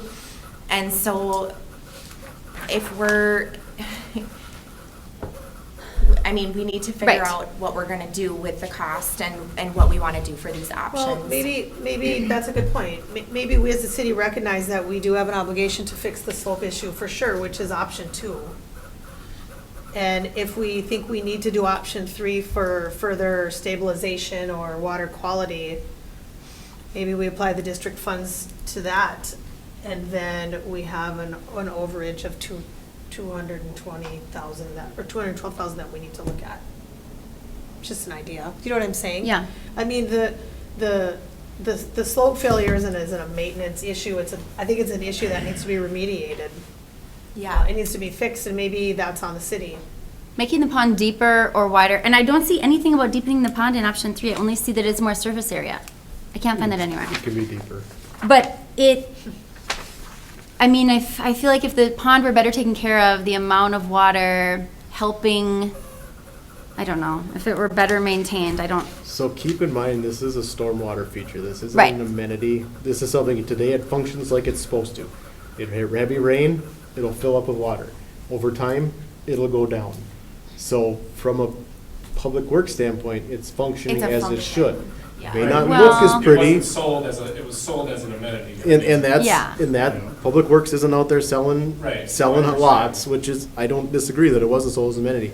But as it sits, and I mean, hopefully we never see the day of a 100-year flood where the water will be up to the property lines. That's the way that pond was designed, and everything inside the property line will be wet at that point. So just keep that in mind, that it is a stormwater feature. That's its prime, to the city, that's its prime function. So, yeah. If option 3 is done, where the pond is wider and deeper, do you have to do the other option for the west side? Are you able to fix there's no way you can fix it without? so that slide created a slip plane that has to be you have to go through that slip plane to build it back up so the slope stays. So I'm not seeing where you're getting the 200,000, because I just did the math and it would be $500,000 left over if we did the option 2 and 3 together. It's $1 million minus the 300,000 and some change from the districts. Well, I guess my thought for discussion was the thought that the slope should be on the city. It needs to be fixed so the city picks up option 2. And then if you're looking at option 3, we apply the district Oh. funds that are left I gotcha. of the 300,000, which Oh, brings oh, it down oh. to 212,000. I gotcha. Just for sake of some discussion. Jim, how important do you think 3 is? Like, if we are gonna go with 2, how important is it to tack on 3 with it? So the task at hand was addressing the slope failure, so 1 and 2 do that. 3, like I said, seems to be a want to get more water quality. So don't think it's gonna get drastically deeper. You still have to go down to the Yeah. 5-to-1, and it's just not that wide a pond. So So you're Sarah, talking given that, Couple I mean, feet, 4 feet, maybe at best. Just because the constraints of that slope is, eventually they're gonna hit each other. So, if the pond is better maintained, the water quality should be better anyway. I don't think. One would think. What do you mean by maintained? Are you talking about putting the pump in? Pump, I think also, like, what do you do, dye it blue so that the algae can't The grow? city has tried to use dyes to dye ponds Like the color so that the weeds don't Dragging the grow as much, bottom but- to get all the sediment out sometimes. I don't really Okay. know what it takes to Well, maintain a pond. I mean, we can always talk about directing the city staff to do that, but I think right now I really want to talk about these options, so. Well, I just don't know that 3, is as necessary after hearing what he said. Yeah, yeah. That's all. And I would be prepared to make a motion. No, 3 is not a necessity. 3 is an improvement, if you will. The necessity is 2, but the residents are indicating that they have an interest in 3, and if they do, that's where we need to come up with funding source, right? And that's where I propose the cost share.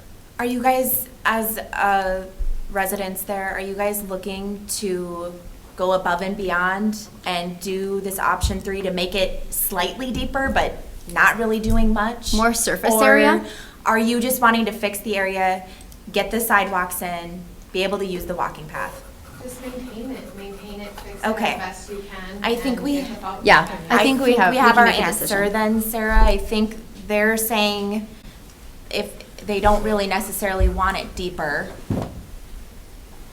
they just want us to be able to, in the future, maintain the pond so it, you know, maybe has the fountains in it, fix the sidewalk. Are you in agreement with that, Sarah? I'm not opposed to that, but I want to be clear that everyone understands that there will still be weeds on the perimeter. Yeah, there's absolutely no way that the city is going to be able to get rid of every single weed. And maybe at the next HOA meeting, it can come up that this is somehow sort of divided, like maybe weed control is part of that. And so, I don't know, perhaps that needs to, there has to be some slack picked up by the HOA on some of the beautification, because we're hearing that it is just a functional pond in There's the a lot eyes of of the city. residents that would like to maintain I'm it, but are we? questioning if there's, I'm sorry, I didn't mean to interrupt a resident there. Who was speaking? Yeah, no, I'm just saying is that there's a lot of residents around the pond that would be more than willing to take matters into their own hands. We don't really want to do that, but when it sits there and nobody's taking action, like, let's get a bottle of Roundup and go around and zap those, you know, things like that. Like, what is our responsibility if the city's not gonna Yeah. do their part? Because Yeah. right now, it's just nobody's doing anything, and I know we're talking Well, about we're slow. saying, Yeah. yeah, we're saying that the city obviously has to do something, but in the state of disrepair it's in, it doesn't make sense to invest any more money until the situation's corrected. But is there a possibility of working with the HOA and looking at, you know, some additional aeration of some sort? That may be a possibility that I would be willing to explore to minimize the amount of growth around the perimeter. And those are things that can be talked about separately. Right. For this particular purpose, I'm not opposed to option 2. If the residents want option 3, I'm saying that there are options there that can be discussed. Okay, so. I'll make a motion. Should I? I will make a motion to go with option 2, which removes the shared use path, replaces it with the sidewalk, flattens the slope to a 5-to-1. Is there anything else I need to say? Okay. Can we amend the motion, or can we discuss the financing options? Would you like- I would like to go over Would you like the finance. financing options within the motion? I Or should would have they be have a separate? second to the motion, then you can have discussion. Oh, Okay, I'll second the Okay. motion.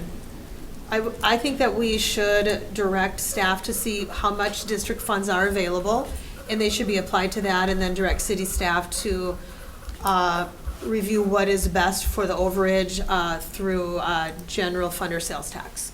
Yeah, it looks like it'll be about 150,000. are you making a motion to? Well, that was my additional what- So, discussion. Yeah, I so Rachel completely made a agree. motion. We just had discussion. Sarah, do you want to add anything to discussion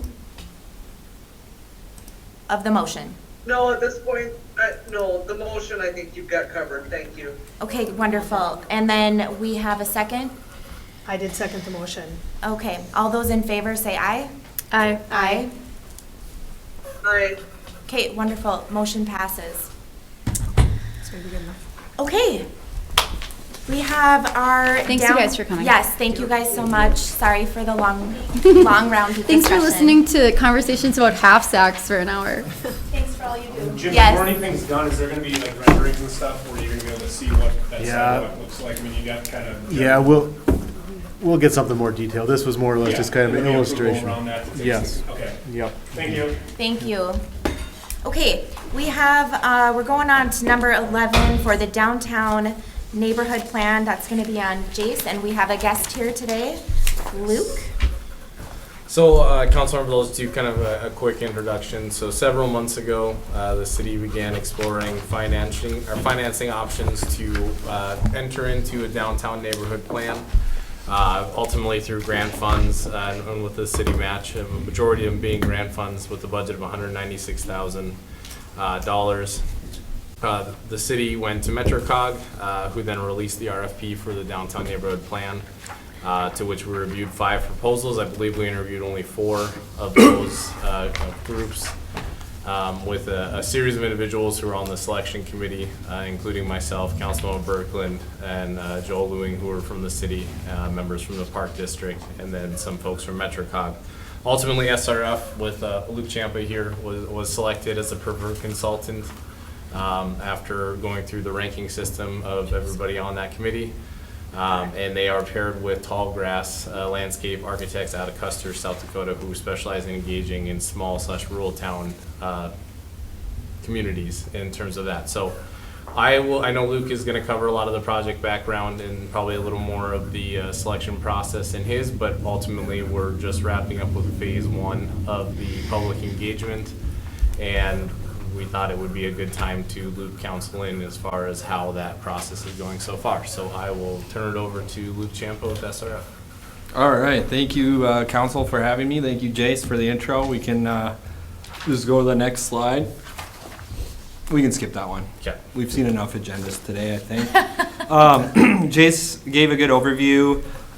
Just a reminder that the City of Horace is a member of the Fargo-Moorhead Metropolitan Council of Governments, of which over 80% of this project's budget was funded through a grant, including a Complete Streets grant. So there's the total budget there. I'm from SRF Consulting Group, which is a planning and civil engineering firm. I'm in the Fargo office.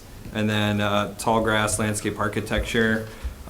They specialize and work with rural communities, some of which are in similar situations as you, and they're from Custer, South Dakota. Really talented folks.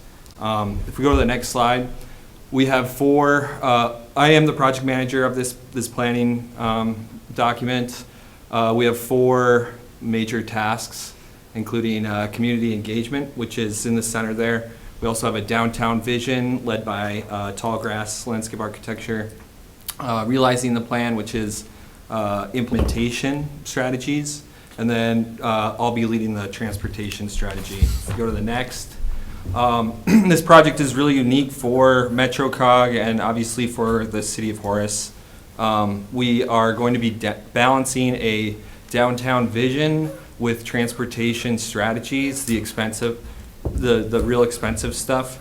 And this is unique because we are paying for this with a lot of federal transportation money, and we are being pretty creative with our planning process. Go to the next slide.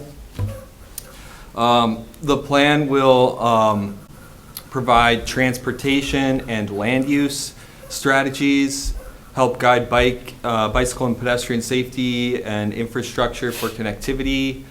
There will be some urban design focused recommendations, such as traffic calming and conceptual designs of downtown's streetscape. We'll also be identifying areas for communal gathering, public art, and heritage celebration. If we go to the next. Thank you, Jace. The deliverable will look something like this. This is the Medora area plan that our team put together as an example. But really, it's a document that can live on the city webpage, or I don't know if people still read actual paper copies, but that's an option too, to print these off. It needs to be easily digestible, provide a vision for policymakers such as yourselves. There'll be goals and objectives, and then policy and implementation strategies in the document, so you can move toward the vision of the downtown neighborhood plan. So we are here in October already. We've gone through phase 1, which was plan foundation, identifying what's the purpose of this plan for Horace, looking at existing conditions and things like that. Phase 2 is identity exploration, which I'll get into in just a moment, but that was really a large community outreach push and public engagement push. We're moving towards phase 3 and phase 4, which is the future options, some conceptual level plans and visualizations of what the future of downtown Horace could be or should be. And then phase 4 is community connections, looking at connections not only from neighborhoods, east and west of Main Street that don't have sidewalk infrastructure or path infrastructure to connect people across, neighborhoods, old and new. And then next year we'll get into the fun stuff, which is the realization of the plan and really focusing on your implementation strategy, which we usually like to start like a ladder, with the low-hanging fruit, things you can, knock off quickly, and then, all the way to the visionary stuff. If we go to recent public engagement, you may have seen some material around town. We've been working pretty hard to advertise this plan. So we began in early September. Postcards were mailed citywide, flyers, door knocking up and down County Road 17 and Main Street. We did have a publication in Horace Happenings. Shout out to Paul Henkel over here, helped us out with that. We did a press release. I did see some media coverage in WDAY and Valley News Live for the plan. And then, of course, social media as well. Again, thank you, Paul, for boosting the social media posts. That was really helpful. The social media advertised a couple events. The pop-up event we had at Bean Days, where we participated in the parade with a work truck and passed out flyers and candy. We also had a booth at the vendor fair at Center Ave and Main Street, and then Meadowlark Park we had a booth as well. And the whole time we were advertising a community survey, which was open for essentially the month of September. We received 502 responses to that survey. And at Bean Days, we did figure we had over 200 people that not only stopped at the booth, but participated in some of our activities. This is really hard to read, but or NC, it looks like, but there are green, blue, and orange dots on here. On the left is the vendor fair booth results. On the right is a Meadowlark Park booth. We asked people to put where they thought downtown was, where they live generally, or the neighborhood they live in, and then downtown's blue, orange is place of living, and then the green dots are a third place, like a place someone frequents quite often. So on the left is vendor fair booth, right is Meadowlark Park. We wanted to keep these separate just to see if we had different opinions depending on what location of town we were in. If we go to the next slide, these are the compiled results. So there's a lot of consensus about, on the left is the downtown core result. That's a heat map. You can see where it's bright yellow is where people think downtown is located. There's a little bit extending, north to the 76th Ave intersection and roundabout. But the yellow looks to be like kind of by the, like right here. Elevators, yeah. Yeah, it's pretty much, it's right where we're at. Yep. What's that one say? Is that also downtown, or is that? This is where you live results. Sure. So, Okay. and that's compiled both Meadowlark booth location and the vendor fair. And you can see there's pretty widespread distribution across town. Actually, most people said they lived, east and west of here. So, thought that was interesting. I'll just. I like that heat map because it shows that there was people that participated from all over. And they the all had a community. consensus about where downtown is. Yeah. Yeah, strong consensus there. I'm going to get into some of the community survey results. I think Jace did provide a raw PDF that was probably about 120 pages long for your Jace, did that get sent to you? light reading material before bed. But I'm going to summarize a couple of questions. So this one is, what is most important to you to preserve about Horace? I think we all sort of knew this, but small town character, quiet community, rural way of life are the top three. Of course, the investment in public schools is showing up well there as well. If we go to the next slide. We did take the opportunity to ask about the grain elevators. This plan will not necessarily provide implementation strategy or anything like that. It's out of scope. But we did want to take the time to ask people about the elevators and what they thought should happen to them so that we can reflect that on a land use map and a color, basically. So what do you think should happen? We had 34% say adaptive reuse. That's like enhancing the structure and the surrounding space. 20% said preserve the structure and surrounding space. And then it goes down, to remove it and move on, remove it and repurpose materials. No opinion, let the market decide. So we gave people all the options basically possible there. And those are the results so far. If we go to the next one, we did also ask vision. We had vision statements and people could click on them if they agreed with them or not. So you can see there's too many here to go through, but the top three sort of as we expected. I think I was a little bit surprised by the community accessible by walking, biking, and driving because there are some gaps in your network. So there's some room for improvement there. Go to the next one. We also had a visual preference survey. This was out at Bean Days. This was also online. So we shared with people images of different sort of features of what downtown or the future of downtown Horace could have. And those are the results here. On this one, you can see as soon as we said high density on the right, mixed use, that was a red flag for most people. 62% thought that was a poor fit. If we go to the next slide. I was also somewhat surprised by modern retail because you do have some, north of us here on County Road 17, but that was, people were more opposed to that being where they identified downtown. It's fine up there, but down here, that's a poor fit. We can go to the next one.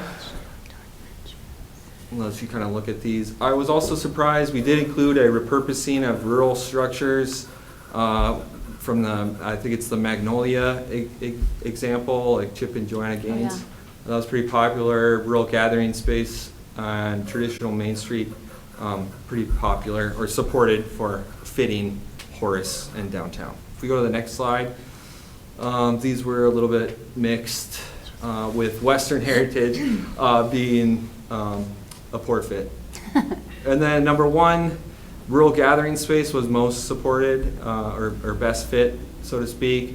Repurposing of rural structures was number two, and number three was, I was surprised by this one, traditional Main Street, even more than like the North Dakota Main Street example, which I was a little bit surprised by. If we go to the worst fits, you can see the last place was the high density mixed use. Western Heritage at number 11, poor fit. And then modern retail, number 10.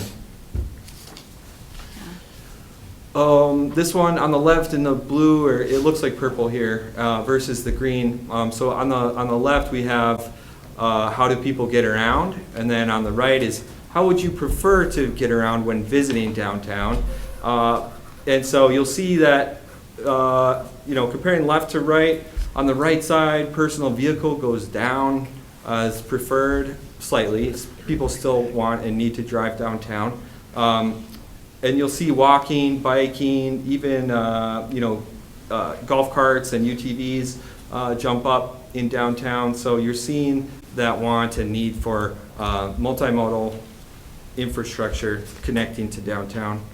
And the last one I wanted to share was this: how long have you lived in Horace? We did ask people how long, or their tenure here. You can see that less than 5 years is towards the top. More than 5 years is actually pretty even when you add it all up. And I was happy to see that we had almost 100 people that have been here for 20 or more years. And then I'll go to the last slide, which is next steps. We're putting all this information together, the Bean Days feedback that we collected, the online survey results. So we'll be providing a one-page summary. You have the raw information, but we'll be just summarizing it for a little bit easier digestion. And then we will put a one-pager on our project webpage so that people can see the results of the feedback. I think it's always exciting to see and show that to people, especially the public.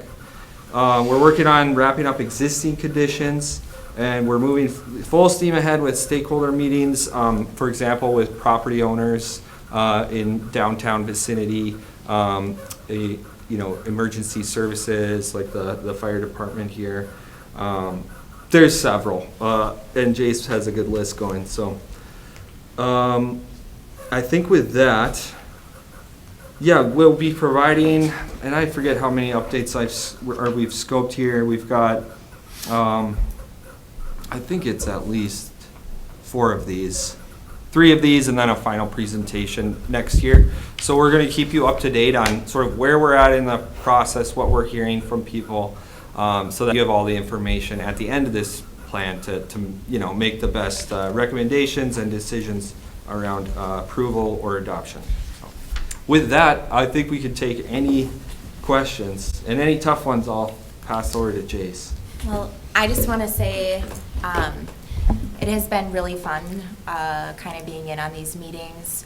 I will say that when it comes, for the residents that are listening and here in the room, when it comes to a downtown plan, I think people get nervous and they think, oh geez, we're gonna be like Fargo or we're gonna be like West Fargo. No, I think this is really good because we got a lot of really good feedback from residents that really just want to keep the rural feeling. Mm-hmm. They want to keep the small town feeling. And it's interesting to me because we can do, I think that's us as council, we can look at what the residents are desiring and wanting in this community and work with this. This is going to be a lot of fun. And I think it's really interesting that on the survey, we have residents that, the majority of residents that participated in that survey were here for 5 years or less. And so, I find it, I'm looking at it and I'm thinking, Horace is not so divided after all. Because there's always been this vision that Horace has, well, all of old Horace, they're upset with the growth. They're, and then we have new Horace, that they just want to be like Fargo, right? So I've heard so many different things like that being on council. And it looks like there's a consensus between everybody, which is really nice to hear and see that we can come together as a community and really kind of work on how we're going to move forward. Unfortunately, looking at this, it makes me really, really question our comp plan and why we have a comp plan that is not in line with the views of the residents. So that is really kind of disheartening to me because it's not the vision of the majority of the residents that at least participated in the survey. And I do know that there were many people that told me they didn't want to participate because we don't listen. Mm-hmm. So I wanted to say, as a council member, I absolutely see these results and I absolutely hear what everyone is feeling and thinking and desiring. There's a way to grow the community in a sustainable way that doesn't have to be like Fargo or West Fargo and keep our small town feeling. And we just need to figure out how to get that back with the rest of the areas that we need to focus on. So I think this is great. The data that's come about this has been amazing to kind of see and kind of feel the residents out. And I'm super excited that we have Luke and Tanya as well because she specializes in the rural small town feeling, which is kind of what we want to keep in the community. So it's been really cool and I really have had fun and I'm excited to do that. So. Thank you, Councilwoman Naomi. Appreciate that. We like to have fun on our projects. Yes. So. I have one kind of practical question, and a lot of what's downtown is just privately owned. So what do you do about that? I mean, people who own these properties, they have what they want there, or they can put what they want there. I don't know. You don't have a blank slate down here. Right. No, that's exactly right. And I think part of this gets to the planning process overall. So the recommendations here will likely be to, you know, look at your future land use map, which is a part of your comprehensive plan and, you know, land development process. And look at the land uses and you know, future land uses, and you could start to change those. We're not kicking anyone out. We're just kind of setting the vision and defining what downtown means to Horace. So everything outside of the right of way, there'll be conceptual, you know, like future land use type visualizations or maps. We aren't putting a timeline on it. We're not saying, you know, in 5 years these single family, like the single family homes can stay if the owners want to stay. But there's also, we realize, you know, as you start working towards this plan and pushing it forward, there's going to be some market forces, I'm assuming, that will start putting pressure on people. And you're going to want the tools in place, like a future land use map. You're going to want your streetscape and potential funding sources. So this isn't something that's going to happen overnight. It will help the city sort of insulate and protect itself, you know, 20 years from now even. It could be longer than that until a vision is fully realized. So it's more of a protective, in my mind, protecting the city from like someone just coming in. Things that are completely off of what is envisioned by the community. Right, exactly. Yeah, that makes We're all sense. trying to get on the same page here, and yeah. Yeah. And I would like the residents that are here and listening to know that all of the survey comments that he referenced, there's like 127 pages of them, are in the meeting packet, so you can review those. And I concur with Naomi. I wasn't surprised in the least by all of the comments. I think that they are indicative more, not just of the downtown plan, but of our city overall, and the want and the need to keep it a small town, a wonderful satellite community to a major metro community. And I think we need to take heed. I think we need to take direct heed of all of the comments we received in this survey for our entire city future.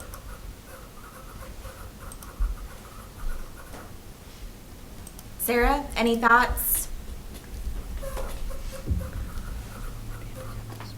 No, I think it's fabulous, having all this feedback. I mean, this is 500 residents that partook out of the roughly 5,000 that we have. So we got a little ways to go to reach everybody else, and I think that everybody has an opinion. But I was pleasantly surprised by the outcome, and really, really proud to be a part of this town. And I do think that we have our due diligence cut out for us to ensure that we're maintaining that model, because it appears as if we have gotten away from that model with previous councils. And I think we need to take a step back and take a good hard look at it and really decide as a council what makes sense in our community.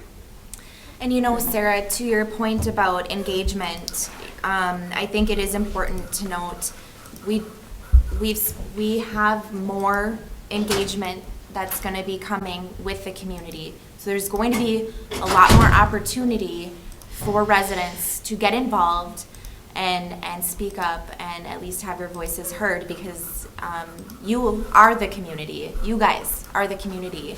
And so we really want you to partake in that. Just curious, when you're putting these together, are there other cities or towns or examples that you look at as like, hey, maybe Horace could be like that, or do you try to really make us unique? Yeah, I mean, there's precedent for sure. It's hard to find a peer community that's experienced this level of growth this quickly. With the same amount of footprint.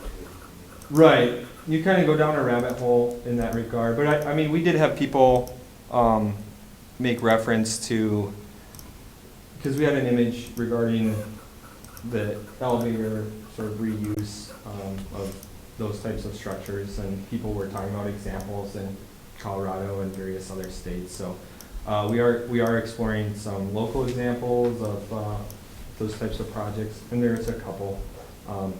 But ultimately, we did want to give the tools to the community to sort of self-reflect and establish that identity, because there is a unique identity in Horace that it might be ubiquitous with other small towns in North Dakota, but no one has like this opportunity across the state to really look at what happens when one of these small agricultural communities absolutely explodes with growth and what happens there. So it's a challenge. You need to listen to everybody for sure, but that's why we're here to help guide that process. So hopefully that answered your question. If you did have something in mind, I'd be happy to hear it. But Harrisburg, South Dakota, might be very similar. there was like exemplar I don't know if you looked there. Harrisburg? Yeah. Okay, I'll look that one up. We had Bob. Outside of Sioux Falls. Sure. Okay. directly in And relation Luke, to. that's Al Ahmet, by the way. You had shot him an email. Oh, yeah. He replied back today, so if you wanted to coordinate with him. Yeah, I owe you a phone call for sure. Okay. Or after this. Yep. All right. Anything else on the downtown neighborhood plan? Okay. All right. Moving. you. Thank you, Luke. I appreciate you Thank you. coming and Yep. staying so late. Oh, no problem. Exciting stuff. Yes. Okay. We're gonna move on to number 12, tax incentive policy. This is on Jace tonight. So, council members, I apologize, in the packet, there was a memo that's added that's in front of you tonight. Oh, good. And I will pull up it on the screen so Sarah is able to see as well. So following discussion of the September 16th council meeting, there was a agenda item for Dakota Timber and a property tax exemption request for a primary sector business. Since that, city staff has started to look at the process of developing an economic development incentive policy. We did some groundwork a few months back, but then due to another project that kind of fell to the back burner. And the point of this item tonight, I don't have a draft policy for you guys tonight to review necessarily. We did take some items from Century Code that would be included in there as just these are the items that council would be interested in considering. But I do want to have kind of just a quick discussion with you guys this evening about just any concerns that you may have in adopting an economic development policy or just economic development incentives in general. So that in the draft that will be presented to you guys, we can work to address those or add additional language in there that supports your guys' ability to make a decision that's in the best interest of the city. Understanding you guys may not have anything immediately off the top of your head, and it can be additional conversations that we can include in the final proposal or final draft as well. But I will just kind of leave it at that as this is kind of meant to be lay it on me here for a few minutes in terms of the concerns you guys do have so that we can try to support future council decisions when it comes to these items if a policy were to be adopted. All right. Any discussion on between you ladies? I mean, I guess I shared a lot of my thoughts and concerns at the last meeting when we had a business here. I mean, when we're talking about an incentive policy, I'm assuming we're talking about a myriad or a variety of incentive policies. For instance, the definition of primary sector business is fairly broad in scope. With or without a policy, I think we end up picking winners and losers then. And with the growth of our city, at this point, I just don't know that I see the need for incentives, with or without a policy. I wouldn't want to be tied down into, if you fit a certain matrix, you automatically get an incentive with a policy. That's picking winners and losers. And without a policy, it's also still arbitrary. So those are my concerns with the topic in general.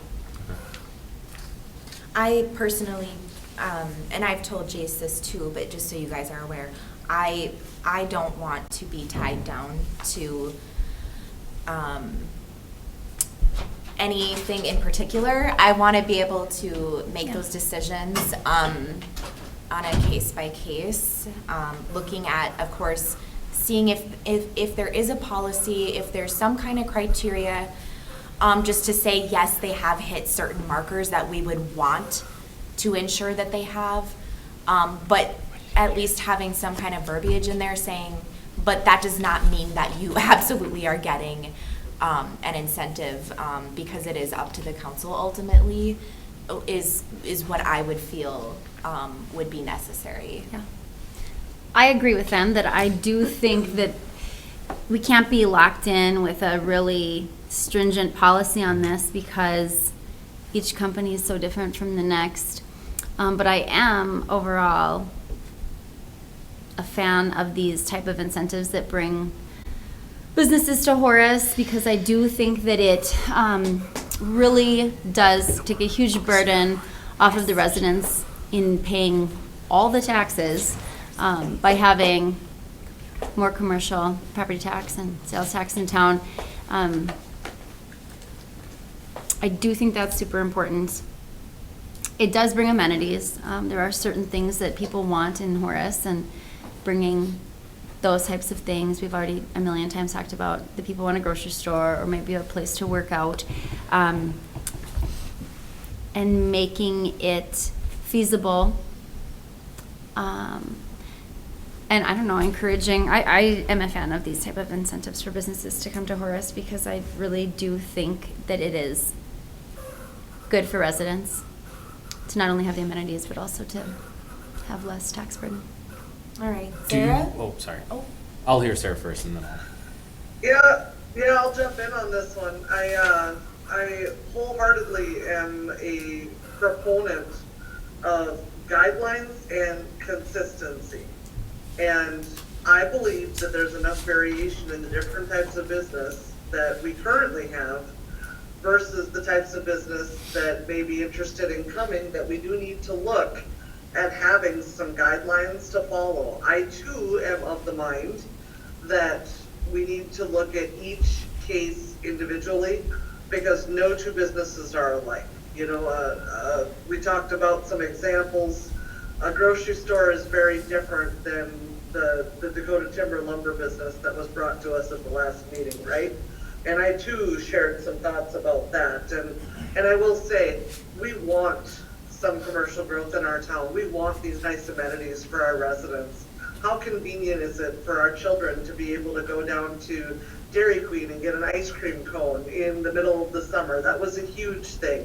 With the holiday gas station coming, we talked about that just this evening. I mean, those are some of the nice amenities that we're currently getting, but there's so many more that could be approaching our community. And we have to really determine what makes sense for our town and how do we make it fair for all of the businesses and all of the different types coming, not just one or another. So I'm a proponent of guidelines. I think guidelines steers us in a direction, and I think that each individual case needs to be looked at as representatives of the community. I encourage feedback from our residents to ensure that we are in step and line with what their thoughts are. But overarching, I think that there's some real possibility with this. What that is and how much it is at this point in time, I can't say, but if you're seeking guidance on where to go with this, establishing some guidelines for different types of businesses would be extremely helpful to us as a council. All right, please. No, she actually answered what I was looking for, so. I did like what Sarah said last meeting about maybe a step-down approach too. That might be in the right situation. That seems very appropriate. Step down in terms of like Like first couple years might be full freight, then exactly. Okay. All right, any other discussion? Nope. Yeah, I can explain that step-down approach, and I want to make it very clear in this meeting that, you know, as a business comes in, there's a need to assist with a lot of the upfront costs, especially with small business, right? But when that business starts to get established, there becomes less of a need for that. And that step-down approach, whether it's 3 steps, 5 steps, whatever it looks like and over what period of time, can be determined on a case-by-case basis. But it gives some incentive for a business to come in and to be able to operate while they're getting their capital in place and getting their product out the door. So I was a proponent of that, and I encourage others to take a look at that system. It's something I've seen in many other communities. I travel a lot for my work, so I have the benefit of seeing those types of things and what works and what doesn't work, and that is one that has been greatly successful in many of the communities that I've visited. Okay. Anything else on this topic? Thank you. Okay. I'm going to pass the baton off to Mayor Trudeau now that he's joined us this evening.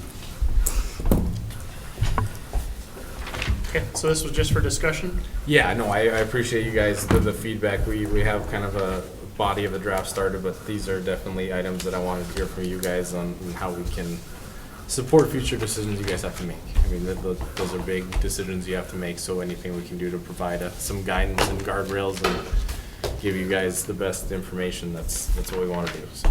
Would, not to go back, would like needed amenities and blighted areas be sort of among criteria that would get the ball rolling, or do you have other thoughts of things that would be more likely to get an incentive? It definitely could be. I think number or the amount of investment that a company is starting to or proposing to make too is an important Right. thing to look at. Job growth, I think big part of, like, even with the downtown plan, people wanting to walk and bike and maybe not be so vehicle oriented, having those jobs in the community rather than inundating some of the roadways that get to Fargo. Like, that's a big thing as well, and how you kind of keep your town into a self-contained bubble. So there's definitely routes to look at, and I have kind of some rough ideas of how to do criteria. But the blight and some of those redevelopment things might be a thing to look at. I also want to put emphasis too on small business and get them on pop shops and fighting chance. For sure. Especially in this economic market. So we have some ideas of looking at that too that we'll include in the next proposals of the draft. Good. Okay. I think we're on number 13. All right. Item number 13, special assessment projects. Start off with Jim. Good evening, Mr. Mayor.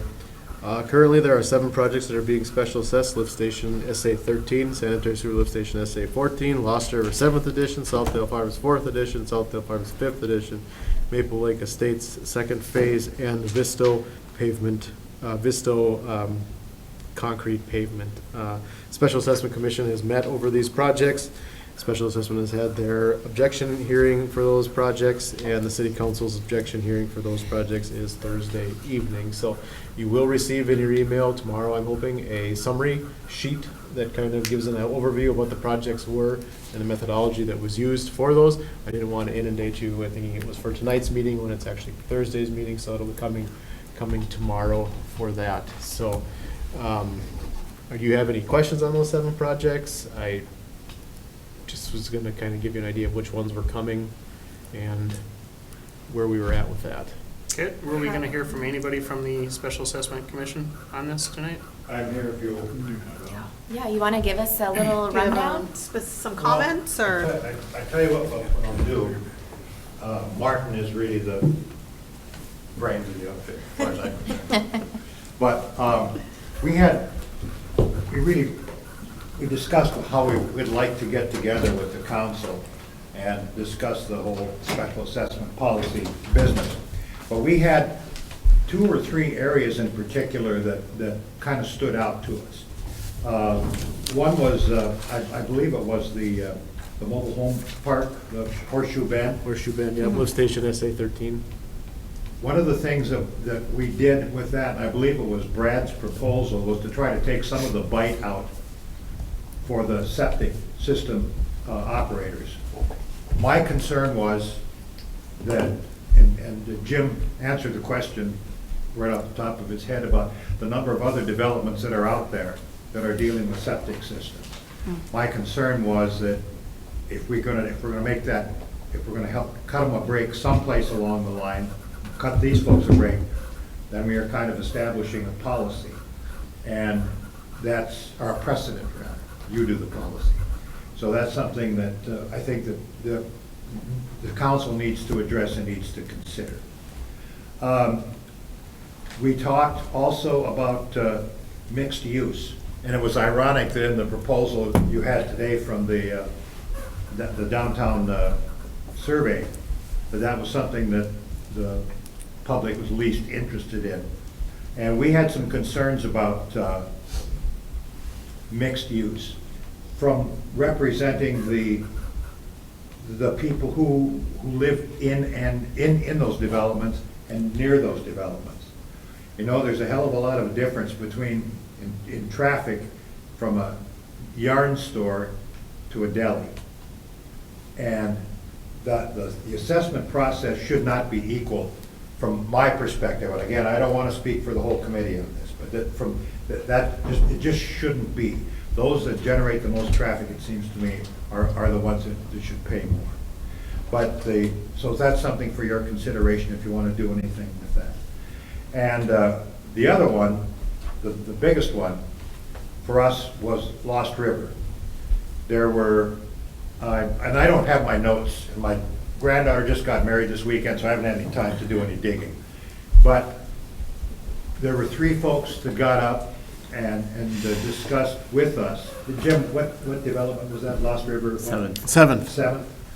And they told us about how the special assessment costs are significant. In fact, they may even be here tonight, I don't know. Were significantly higher than what they were essentially told or thought that they would be. And When you say when they were told by? By the realtors, developers, whatever.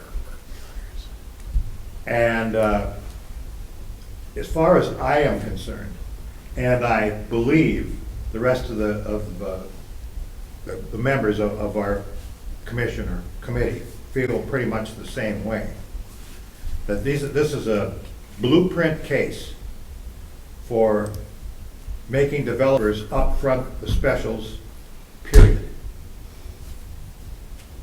Then the people who buy the homes in these developments know what they're paying for.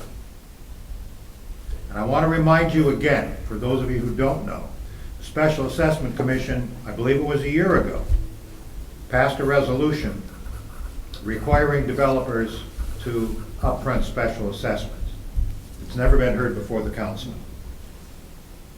And as I said, these fellows that representing their families in Lost River were classic cases of exactly what happens when you buy into something and you don't know what it's going to cost you.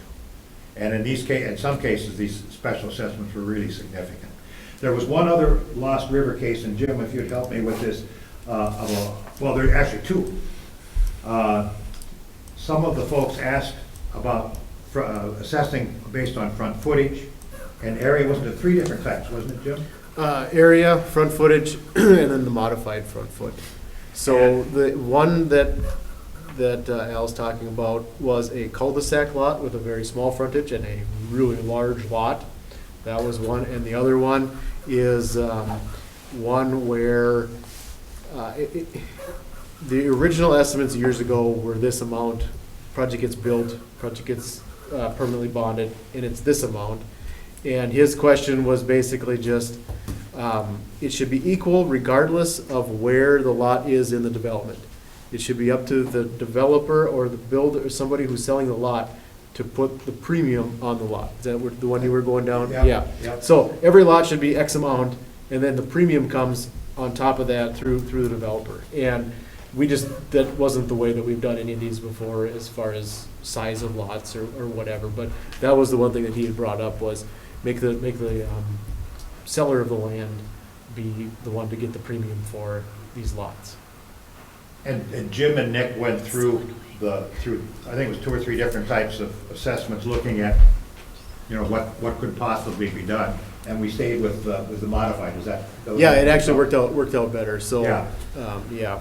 And that one will come up because that resident is going to protest on Thursday night. It just has to do with where he thinks the line should be. So we'll come to that. But to drop back to lift station 13 in the mobile home park in Riverdale. So Riverdale was included in that assessment because eventually they will need, once the septic tanks go away and a system gets extended to them, they'll still need the lift station 13 and the force main to Fargo. So they were all based on a 1 regardless of the lot size. So if they had a larger lot, they were in a 1 house on it, they were a 1. Through some discussions with the Special Assessment Commission and some objections that came before them, they were reduced by 75%, reduced by 25%, I believe it was what it was, to a 0.75 equivalent unit, just to kind of acknowledge that they don't need the service right now. If they could use it right now, they were a full-fledged 1, but if they didn't have the ability to just come right out of their house and hook up, they reduced it by that 0.25. So And if I recall right, it worked out in the round neighborhood like $200-300. It wasn't much. It wasn't too. Is that what we did in the Maple Lakes issue? Maple when this Lakes is a arose? septic tank acknowledgement. So that one, they actually, I believe, didn't get assessed for it. Is that They right? get assessed. The difference went towards pond lots. Right. So they didn't get assessed in Maple Lakes.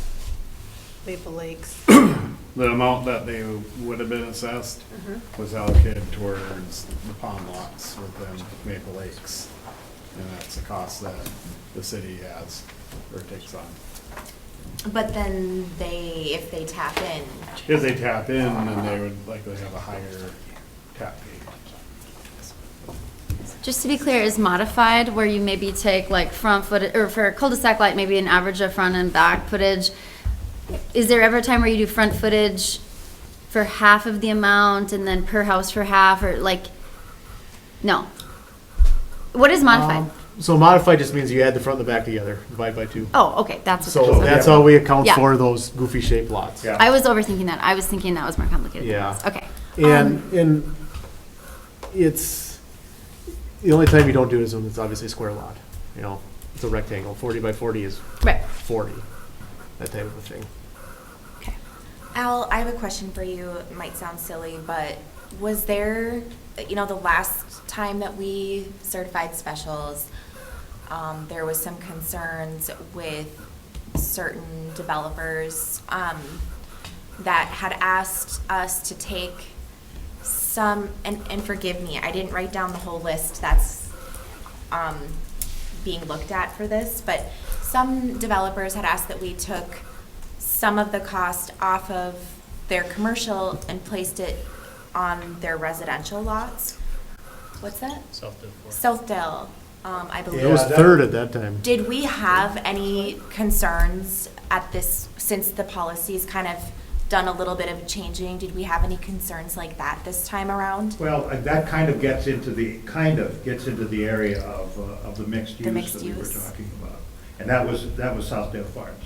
Yeah, you'll see it again on Thursday. I'm gonna see it again. In fact, because they filed an objection, if I recall, or a protest. So what are they asking? Can you tell me? Cliff Notes version is a set amount on the residential and the commercial at an amount that they feel is acceptable. Pretty similar to Southdale Farms third. So are they asking the opposite then? To take some? Yeah. Okay. I would just caution, Mr. Mayor, just caution how much we're getting into specific districts I'm because sorry. I know, I'm wanna trying to know let it go because as far as I'm we've comfortable, updated but the like, policy, Lucas, is why I'm curious as to how Yeah. they're feeling about it. sure. Do you think we should wait till Thursday? Is that what you're saying? I would be more comfortable with that because Okay. that is the objection hearing before the Okay. city council. You're right, And I- you're right. Yeah. So I think Okay, Mr. Ahmed is just providing just a general overview of Yeah. comments from okay. Exactly. their experience with it, and this could have came before or after your objection hearing, but. Any other highlights from that night? Of the objection Of the hearing? Yes. I don't know, I thought it all went really pretty well overall. I mean, to be honest with you, I felt some real sympathy for those folks who felt like they've been blindsided. And, I know somebody's got to pay the freight. But no, I thought overall it went pretty well, and Jim and Lucas and Nick, of course, were all super prepared, so everything went, I think, reasonably well. Now, if you want to talk about water issues and weeds, come take a look at my yard. I have, Right, Al. I've been Let's there. put it this way, when you came to the public input meeting for the park, I knew exactly who said it. I didn't need to know a name. Yeah, I know, and I felt bad about that. I didn't mean to. All right. I mean, that's a discussion for another day. Any other questions I can answer for you? Anything else? I appreciate it. Yes, thank you, Al. Thank you, Al. Thank you. Thank you. And thanks, you guys. Appreciate it. Thank you. Okay. Second here,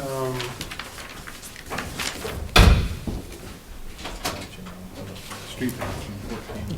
all right, we're on number 14, street patching, and we're back to Jim again. All right, Mr. Mayor. So, Public Works went around, identified approximately 10 areas that needed to be repaired this fall. You were sent a link to our GIS web viewer. Hopefully you were able to access that, see some dimensions and also some pictures of the area. We're gonna try to do more of this stuff on a web basis so that you guys can kind of go through it at your leisure. My goal is to have the project updates and all that stuff on here where you can just go start clicking around on it and see it kind of more in real time than just, well, here's a written out memo you can have. So if you would drive yourself, is that the right one? That's the link I clicked. That's the link you clicked? Is it on the regular one? No, it's separate. What did he do with the pictures? Oh, you maybe need to zoom in a little bit more. Go down to 8th Avenue. Or go in front of City Hall. There they are. So you click on the little icon there, it takes you to a picture, the picture gets, picture comes up in the other one. So those are the areas, you've probably seen them around town. There are 10 areas we put together, we'll estimate it's about $123,000 plus or minus. What I just want to do is let you guys know that if someone sees the white paint around town, that we are soliciting quotes for that. There is no action tonight because I don't have any numbers for you, but what I'm just telling you is that these are the areas and these are the dimensions that are going to be, we're going to address hopefully before the end of the fall. So it does say action on here, but I don't request any action. This is more of an FYI for you guys to know what's going on with some of those streets that are actually falling apart, especially in your part of the world. 3rd, 4th, and Park are really getting hammered. So that's all I had for that one. Okay. Any questions? None for me. Nope. Assuming you don't have any questions? No, I have no questions. Fair enough, all right. Moving on to number 14, or excuse me, 15, Public Works report. Yes, so like I said earlier, we want to incorporate this into more of a viewer type application. So I don't know, do you have the email that I sent you for the bonding stuff? I did some work on that one. What did I send you for purposes? So a Cliff Notes version of that is the paving on, I'll just go through projects quick, I don't want to take a bunch of time with that, you can read through it. You betcha the street is paved, working on the curb and gutter, or working on the sidewalks and the shared use paths. 64th Avenue, they've got one more pour to do on the westbound lane, and 62nd, it'll be a link. Yeah, keep talking, I'll find it. Shared use path is gonna be in front of Casey's, will be done by the end of next week, probably the end of this week, signing remains next week. Completion date is next Saturday. I am pleased to report that things seem to be progressing pretty nicely. I don't think we're gonna have a lot of stuff that drags out. You betcha's ahead of schedule, 64th is on schedule. Southdale Farm 6th is they're a little bit behind on that one, but nothing that is really too drastic. They were looking for maybe a couple week extension. There's been some talk of that just to that. Pick on. Let's not waste time with this. There you go. So the viewer is going to have the summary sheet that you guys have been getting in PDF form, and it's going to have the most recent amount of drone pictures on it. So you can kind of get an idea. You don't have to go out and look at it. You kind of see it from the sky as to what's happening out on those projects. Click on the, I know it's not a city project, but click on the park one. That one looks good from the air. Free park, yeah, there should be one there. Click on that. Wow. That was they have the sod in there now, so that one is pretty much complete. The stuff around the playground will be going in the next couple weeks, the turf and stuff. So the plan is to have this build on itself, so you can kind of go back and look for yourself and see what has happened in the past 2 weeks, or see what's happened in the past month, and then we'll keep the images as up to date as we can with the weather and flying of that. So River's Edge 2nd. plods along. It's a big project. There's a lot of incidental stuff that needs to be that's coming along. If you click on that, you kind of can see how that's what it looks like from the air. That's looking to the east from about 78th Avenue. So you can go through this. This is open to you guys. You guys have the link and just kind of flip through it and see what's going on there. But like I said, things are moving along pretty nicely, and I think that get a lot of stuff done before the end of the year. Go down to You Betcha down by, pick up a couple down there. I think, did we fly that one yet? We may not have flown. Darn it, didn't fly that one yet. So, anyways, it's kind of the Cliff Notes version. We'll work on perfecting this, and then you guys can have some experience with it. But just kind of let you flip through it and see things from the air. It's really cool. Multi-use path by Casey's. Yeah. Looks like the concrete stopped before it actually met the asphalt on. They fill north that in corner with of it? asphalt. Huh? they have to fill it in with asphalt. They do. Commercial Okay, just grade make sure asphalt. that, Yep. That's the only question I had from that one. Other than that, I do not have other questions. Anybody else? No, thank you. Sarah, got any questions? No, Jim, my dog's gonna hate you. I always get out and walk with him on all these new areas that we're working in, and now that we've got pictures, I won't have a need to quite get out as much as I do, but you know me, I'm still gonna take him out and I'm still gonna put a set of eyes on it. But Absolutely. Thank you for the pictures, very helpful. Yeah. That is cool. And it looks like County Road 14 is finally done now, or do they still have more to go? I believe it's done. Okay. They'll probably come out, are they redoing the rumble strips because they took those out? I don't know. Okay. I'll be honest. Then it looks like that they're going to be closing the one road for the BFM diversion. West for the diversion, yeah, they've been threatening that since July, so. But the way the agreement is written is they can't close it until they need to have it closed. Which road? 100th Avenue, 80 Wall Avenue, west of the Cheyenne diversion, so it shouldn't have much impact. Okay.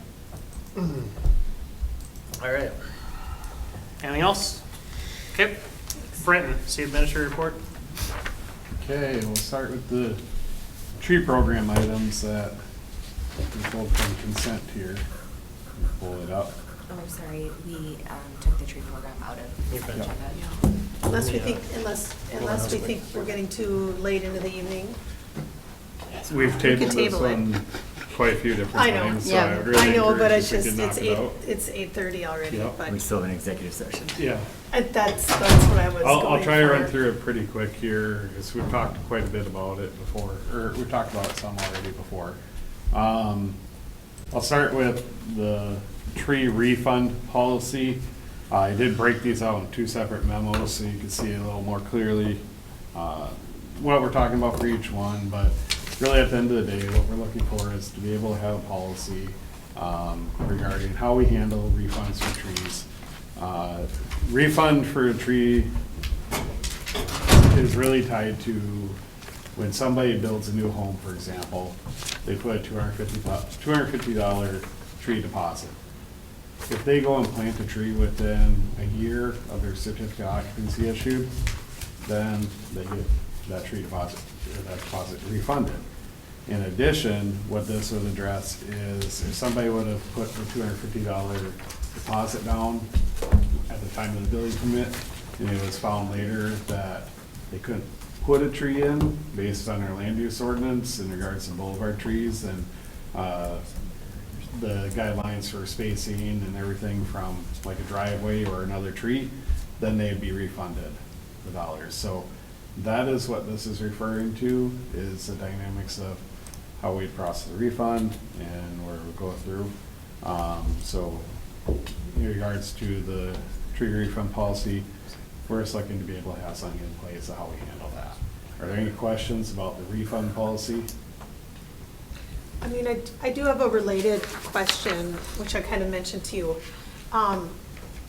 You know, if we're mentioning that we're having a refund policy for homeowners who are going to plant their own tree, and we give the measurements and the requirements, I mean, should we be discussing or looking at the potential of pushing more of the tree planting onto the homeowners our staff is already very busy in tasking them with planting all of the trees. If we're gonna have a refund policy for homeowners who plant their own trees, maybe that should be something that we incentivize, or not incentivize, but encourage, versus the city staff having to take on the tasks of planting. I don't know what other council thinks of that. Well, I want to hear from Sarah because she had some things that she wanted Yeah, to say. and Sarah, you were the one that had a lot of concerns about the tree program at the last meeting, so yeah, we want to hear from you. You're right. Yeah, you're right, and I can't, on my screen, it's too small to read the memo, and I can't hear Brenton, so I'm gonna propose that we table this until I get back, because I can't see or hear what he's saying. I'm fine with that. Okay, So, okay, if you, I'll go ahead and table it for this time.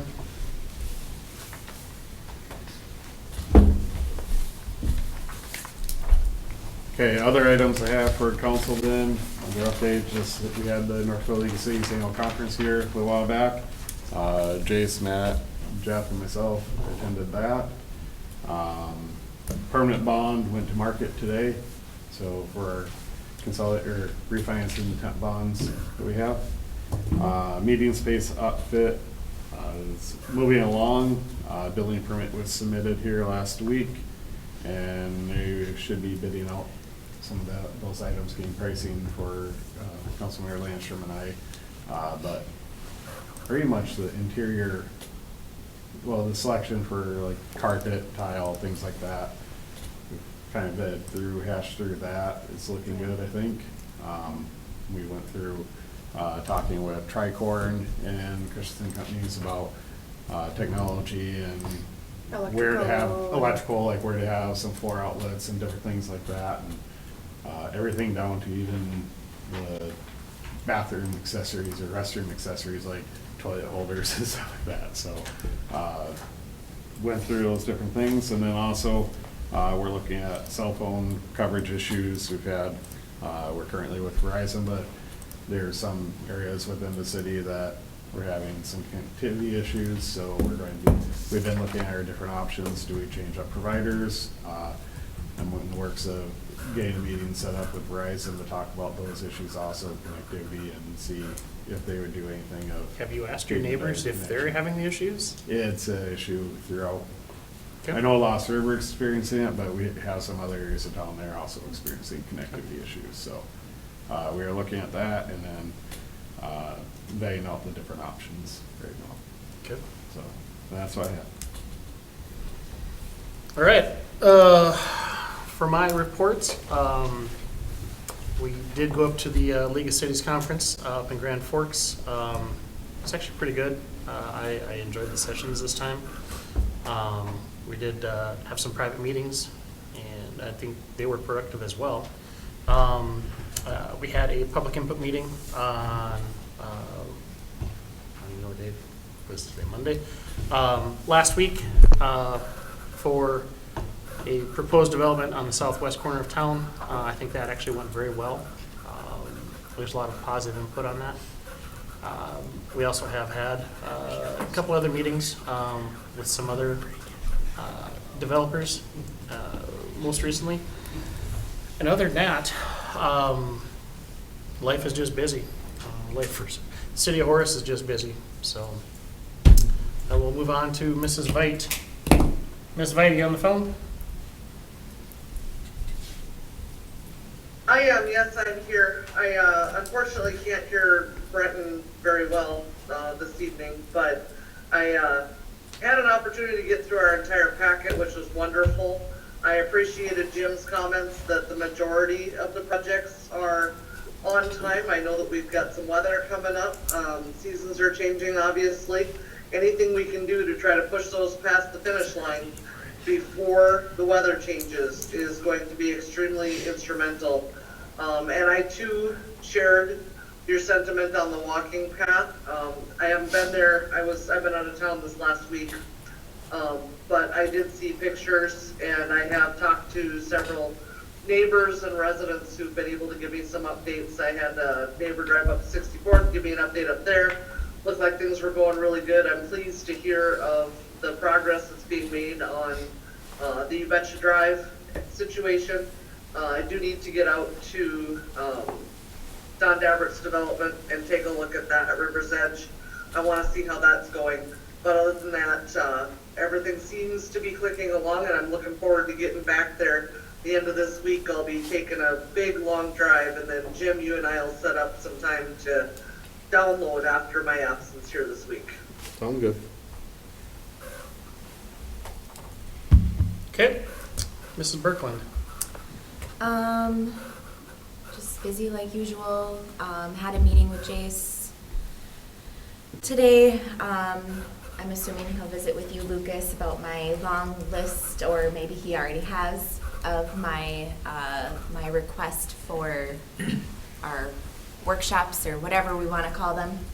And so I think Jace has a pretty good understanding. If you guys have something, why don't you reach out to Jace and see if it's already on the list. If not, you can add it as well. Otherwise, that's all I have. Okay, Mrs. Landstrom. Like Brenton mentioned, we're just working on the fit up details, and I've been just attending the MetroCog executive and policy board meetings, and that's all I have. Okay, Mrs. Dwyer. Okay, a couple weeks ago at Park Board, they're doing a series of, I don't know, information gathering things like meetings and mailers about Independence Park. They're really trying to get information on what people want there. And then they gave updates on Freed Park. Everything looks great. They're excited about that, the progress there. They had a public meeting about their budget. It was approved by the board.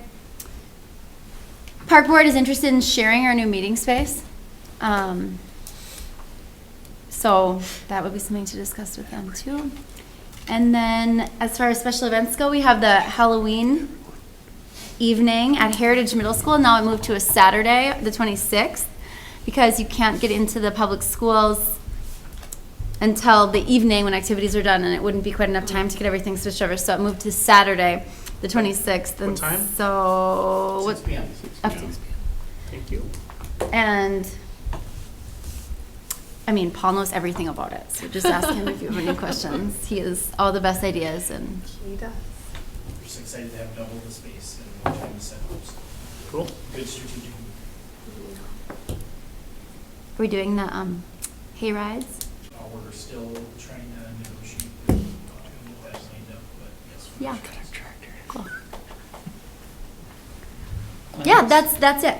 Okay, one more quick thing. Jim, you did reply back to my email earlier about meeting with the city of Lincoln. I think we'll be waiting on Brenton. I'll try to make that work. You guys just... During the day, is it, or is it? I'm assuming it'll be mostly during the day. So you gave a time frame when you couldn't. I think it was like 1 to 3:30 or something like that. Yeah, 1 to 2, I think, or Okay, something like that. we'll get on that, just make sure they don't already book that time. City of Lincoln, North Dakota wants to meet with us and discuss how we have navigated the waters for building out infrastructure. They are another fast-growing city in the state of North Dakota. They're approximately 5,000 residents and going through some of the same growing pains that we are. So they reached out to us, asked if we could set up meetings with Jim, Brenton, if Sarah's available for the 23rd. And then I'll try to make myself available as well. So other than that, that is all I got. Do you want me to move right on to number 18, Lucas, or how do you want to do this? Yeah, let's move into it. Okay. Bye, Ron. Thanks, Ron. Have a good night, guys. All right. Item number 18 is going to be Railroad Cass County Joint Water Resource District property from Liberty to Center Ave. And you want me to read off bullet point A, or is that you reading that off? I can read it off, but if the council just wants to make a motion to go into an executive session, then we'll shut down the... Okay, I will look for a motion to go into executive session. I'll do that. I haven't made a motion yet tonight, so I'll make that motion. Okay, I got a second. I'll second. Stephanie Landstrom seconds. All those in favor say aye. Aye. Live at 5. You're live. We are live again. Okay, I am going to look for a motion for instructions for Lucas Croker.